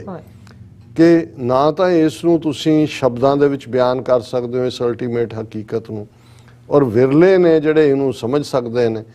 ਗੁਰੂ ਨਾਨਕ ਪਾਤਸ਼ਾਹ ਫਰਮਾਉਂਦੇ ਨੇ ਕਿ ਭਾਈ ਮੇਰੀ ਤਾਂ ਇਹ ਅਰਜ਼ੋਈ ਹੈ ਕਿ ਉਸ ਵਾਹਿਗੁਰੂ ਦੇ ਨਾਲ ਜੁੜੋ ਜਿਹੜਾ ਜਲ ਥਲ ਮਹੀਲ, ਜਲ ਹੈ ਪਾਣੀ ਦੇ ਵਿੱਚ ਵੀ ਹੈ, ਇਸ ਧਰਤੀ ਤੇ ਵੀ ਹੈ, ਮਹੀਲ ਸਪੇਸ ਹੈ, ਪੁਲਾੜ ਦੇ ਵਿੱਚ ਵੀ ਹੈ, ਕਿ ਉਸ ਦੇ ਵਿੱਚ ਉਹ ਵਸਿਆ ਹੋਇਆ। ਅੱਲਾਹ ਅਲਖ ਅਗਮ ਕਾਦਰ ਕਰਨਹਾਰ ਕਰੀਮ, ਸਭ ਦੁਨੀ ਆਵਣ ਜਾਵਣੀ ਮੁਕਾਮ ਏਕ ਰਹੀਮ। ਕਿ ਉਹ ਅੱਲਾਹ ਰੱਬ ਹੈ, ਅਲਖ ਉਸ ਨੂੰ ਲਖਿਆ ਨਹੀਂ ਜਾ ਸਕਦਾ, ਬਿਆਨ ਨਹੀਂ ਜਾ ਕੀਤਾ, ਅਗਮ ਉਹਨੂੰ ਦੇਖਿਆ ਨਹੀਂ ਜਾ ਸਕਦਾ, ਉਹ ਕਾਦਰ ਕੁਦਰਤ ਦਾ ਸਿਰਜਣਹਾਰ। ਜਦੋਂ ਅਸੀਂ ਕਹਿੰਦੇ ਹਾਂ ਕਾਦਰੇ ਕੁਦਰਤ, ਜਿਹਨੇ ਕੁਦਰਤ ਬਣਾਈ ਉਹ ਕਾਦਰ ਹੈ, ਉਹ ਕਰਨਹਾਰ ਹੈ, ਉਹ ਕਰੀਮ ਉਹ ਬਖਸ਼ਣਹਾਰ ਹੈ, ਉਹਦੇ ਕੋਲ ਹੀ ਕਰਮ ਹੈ, ਕਰਮ ਕਰਨ ਵਾਲਾ, ਬਖਸ਼ਿਸ਼ ਕਰਨ ਵਾਲਾ, ਉਹ ਕਰੀਮ ਹੈ। ਸਭ ਦੁਨੀਆ ਆਵਣ ਜਾਵਣੀ, ਇਹ ਸਾਰੀ ਦੁਨੀਆ ਆਉਣ ਜਾਣ ਵਾਲੀ ਹੈ। ਮੁਕਾਮ ਏਕ ਰਹੀਮ, ਰਹੀਮ ਹੈ ਰਹਿਮ ਕਰਨ ਵਾਲਾ, ਦਇਆ ਕਰਨ ਵਾਲਾ, ਕਿ ਉਹੀ ਵਾਹਿਗੁਰੂ ਹੈ ਰਹਿਮ ਕਰਨ ਵਾਲਾ, ਜਿਹਦਾ ਪੱਕਾ ਟਿਕਾਣਾ ਹੈ। ਬਾਕੀ ਸਾਰੀ ਦੁਨੀਆ ਆਉਣ ਜਾਣ ਵਾਲੀ ਹੈ। ਮੁਕਾਮ ਤਿਸ ਨੂੰ ਆਖੀਏ ਜਿਸ ਸਿਸ ਨਾ ਹੋਵੀ ਲੇਖ, ਅਸਮਾਨ ਧਰਤੀ ਚਲਸੀ ਮੁਕਾਮ ਉਹੀ ਏਕ। ਕਿ ਟਿਕਾਣਾ ਪੱਕਾ ਉਹੀ ਕਿਹਾ ਜਾ ਸਕਦਾ ਹੈ ਜਿਹਦੇ ਸਿਰ ਦੇ ਉੱਤੇ ਕੋਈ ਲੇਖ ਨਾ ਲਿਖਿਆ ਹੋਏ। ਸੋ ਜ਼ਾਹਰ ਇੱਕੋ ਇੱਕ ਰੱਬ ਹੈ ਜਿਹੜਾ ਜੰਮਦਾ ਮਰਦਾ ਨਹੀਂ ਹੈ, ਬਾਕੀ ਜੋ ਆਉਂਦੇ ਨੇ ਲਿਖਾ ਕੇ ਆਉਂਦੇ ਨੇ ਆਪਣੀ ਕਿਸਮਤ ਨੂੰ। ਸੋ ਇੱਕੋ ਵਾਹਿਗੁਰੂ ਹੈ ਜਿਹੜਾ ਜੰਮਣ ਮਰਨ 'ਚ ਨਹੀਂ ਆਉਂਦਾ, ਇਸ ਲਈ ਅਸਲੀ ਮੁਕਾਮ ਉਹੀ ਹੈ। ਅਸਮਾਨ ਧਰਤੀ ਚਲਸੀ ਮੁਕਾਮ ਉਹੀ ਏਕ। ਕਿ ਬਾਕੀ ਜੋ ਕੁਝ ਅਸੀਂ ਦੇਖ ਰਹੇ ਹਾਂ, ਇਹ ਧਰਤੀਆਂ, ਇਹ ਦੂਜਾ, ਇਹ ਵੀ ਆਣ ਜਾਣ ਵਾਲੀਆਂ ਨੇ। ਖਿਨਮੈ ਥਾਪ ਉਥਾਪਣ ਹਾਰਾ, ਉਹ ਆਪ ਬਣਾਉਂਦਾ ਹੈ, ਢਾ ਦਿੰਦਾ ਹੈ। ਪਰ ਇੱਕ ਰੱਬ, ਜਦੋਂ ਇਹ ਧਰਤੀਆਂ, ਅਸਮਾਨ, ਪਾਣੀ ਨਹੀਂ ਵੀ ਰਹੇਗਾ, ਫਿਰ ਵੀ ਉਹ ਵਾਹਿਗੁਰੂ ਰਹੇਗਾ। ਤੇ ਅਖੀਰਲੇ ਪਦੇ 'ਚ ਗੁਰੂ ਸਾਹਿਬ ਨੇ ਫਰਮਾਇਆ, ਦਿਨ ਰਵ ਚਲੇ ਨਿਸ ਸਸ ਚਲੇ, ਤਾਰਿਕਾ ਲੱਖ ਪਲੋਏ, ਮੁਕਾਮ ਉਹੀ ਏਕ ਹੈ, ਨਾਨਕਾ ਸੱਚ ਬੁਗੋਏ। ਕਿ ਦਿਨ ਵੇਲੇ ਸੂਰਜ ਚੜ੍ਹਦਾ, ਰਵੀ ਕਹਿੰਦੇ ਨੇ ਸੂਰਜ ਨੂੰ, ਕਿ ਸੂਰਜ ਦੇ ਨਾਲ ਦਿਨ ਹੁੰਦਾ। ਨਿਸ ਸਸ ਚਲੇ, ਨਿਸ ਕਹਿੰਦੇ ਨੇ ਰਾਤ ਨੂੰ, ਸਸ ਕਹਿੰਦੇ ਨੇ ਚੰਦਰਮਾ ਨੂੰ। ਦਿਨ ਵੇਲੇ ਸੂਰਜ ਦੇ ਚੜ੍ਹਾਅ ਨਾਲ ਦਿਨ ਚੱਲਦਾ ਹੈ, ਰਾਤ ਨੂੰ ਚੰਦਰਮਾ ਦੇ ਨਾਲ ਜਿਹੜੀ ਹੈ ਰਾਤ ਹੁੰਦੀ ਹੈ। ਤਾਰਿਕਾ ਲੱਖ ਪਲੋਏ, ਲੱਖਾਂ ਤਾਰੇ ਸਾਡੇ ਅਸਮਾਨ ਦੀ ਖੂਬਸੂਰਤੀ ਬਣਾਉਂਦੇ ਨੇ। ਪਲੋਏ ਹੁੰਦਾ ਪਰ ਭੱਜ ਜਾਂਦੇ ਨੇ, ਟੁੱਟ ਜਾਂਦੇ ਨੇ, ਖਤਮ, ਦਿਨ ਵੀ ਖਤਮ ਹੋ ਜਾਂਦਾ ਹੈ, ਰਾਤ ਵੀ ਖਤਮ। ਮੁਕਾਮ ਉਹੀ ਏਕ ਹੈ, ਉਹ ਵਾਹਿਗੁਰੂ ਹੈ ਜਿਹੜਾ ਹਮੇਸ਼ਾ ਰਹਿਣ ਵਾਲਾ ਹੈ। ਨਾਨਕਾ ਸੱਚ ਬਗੋਏ, ਬਗੋਏ ਕਿ ਗੁਰੂ ਨਾਨਕ ਪਾਤਸ਼ਾਹ ਫਰਮਾਉਂਦੇ ਨੇ, ਕਹਿੰਦੇ ਨੇ, ਨਾਨਕ ਸੱਚ ਕਹਿੰਦਾ ਹੈ ਕਿ ਮੁਕਾਮ ਉਹੀ ਏਕ ਹੈ, ਕਿ ਇੱਕੋ ਇੱਕ ਪਰਮਾਨੈਂਟ ਹਮੇਸ਼ਾ ਰਹਿਣ ਵਾਲਾ ਉਹ ਵਾਹਿਗੁਰੂ ਹੈ। ਇਹ ਅੱਜ ਦਾ ਵਿਚਾਰ ਹੈ ਜੀ। ਡਾਕਟਰ ਸਾਹਿਬ ਤੁਹਾਡਾ ਬਹੁਤ ਬਹੁਤ ਸ਼ੁਕਰੀਆ, ਤੁਸੀਂ ਅੱਜ ਦੇ ਅਹਿਮ ਇਸ਼ੂ ਤੇ ਅੱਜ ਦਾ ਵਿਚਾਰ ਸਾਡੇ ਦਰਸ਼ਕਾਂ ਨਾਲ ਸਾਂਝਾ ਕੀਤਾ। ਸੋ ਇਸ ਨਾਲ ਆਪਣੇ ਵਿਊਅਰਸ ਕੋਲ ਲੈਣੇ ਇਜਾਜ਼ਤ। ਵਿਊਅਰਸ, ਸਾਡੇ ਪ੍ਰੋਗਰਾਮ ਦਾ ਸਮਾਂ ਇੱਥੇ ਸਮਾਪਤ ਹੁੰਦਾ ਹੈ। ਤੁਸੀਂ ਆਪਣੀ ਰਾਏ ਤੇ ਸੁਝਾਅ ਸਾਨੂੰ ਭੇਜਣਾ ਭੁੱਲਣਾ ਸਾਡੇ ਇਸ ਪਤੇ ਤੇ sos@tv84.tv ਤੇ ਅਸੀਂ ਆਪਣਾ ਪ੍ਰੋਗਰਾਮ ਲੈ ਕੇ ਫਿਰ ਦੁਬਾਰਾ ਤੁਹਾਡੇ ਸਾਹਮਣੇ ਖੁਆਵਾਂਗੇ। ਤਦ ਤੱਕ ਲਈ ਮੈਨੂੰ ਤੇ ਆਪਣਾ ਸੁਣਾ ਗਿਆ ਦੋ। ਦੇਖਦੇ ਰਹੋ TV84। ਬੁਲਾ ਦਿਓ ਫਤਿਹ। ਵਾਹਿਗੁਰੂ ਜੀ ਕਾ ਖਾਲਸਾ, ਵਾਹਿਗੁਰੂ ਜੀ ਕੀ ਫਤਿਹ। ਰੱਬ ਰਾਖਾ।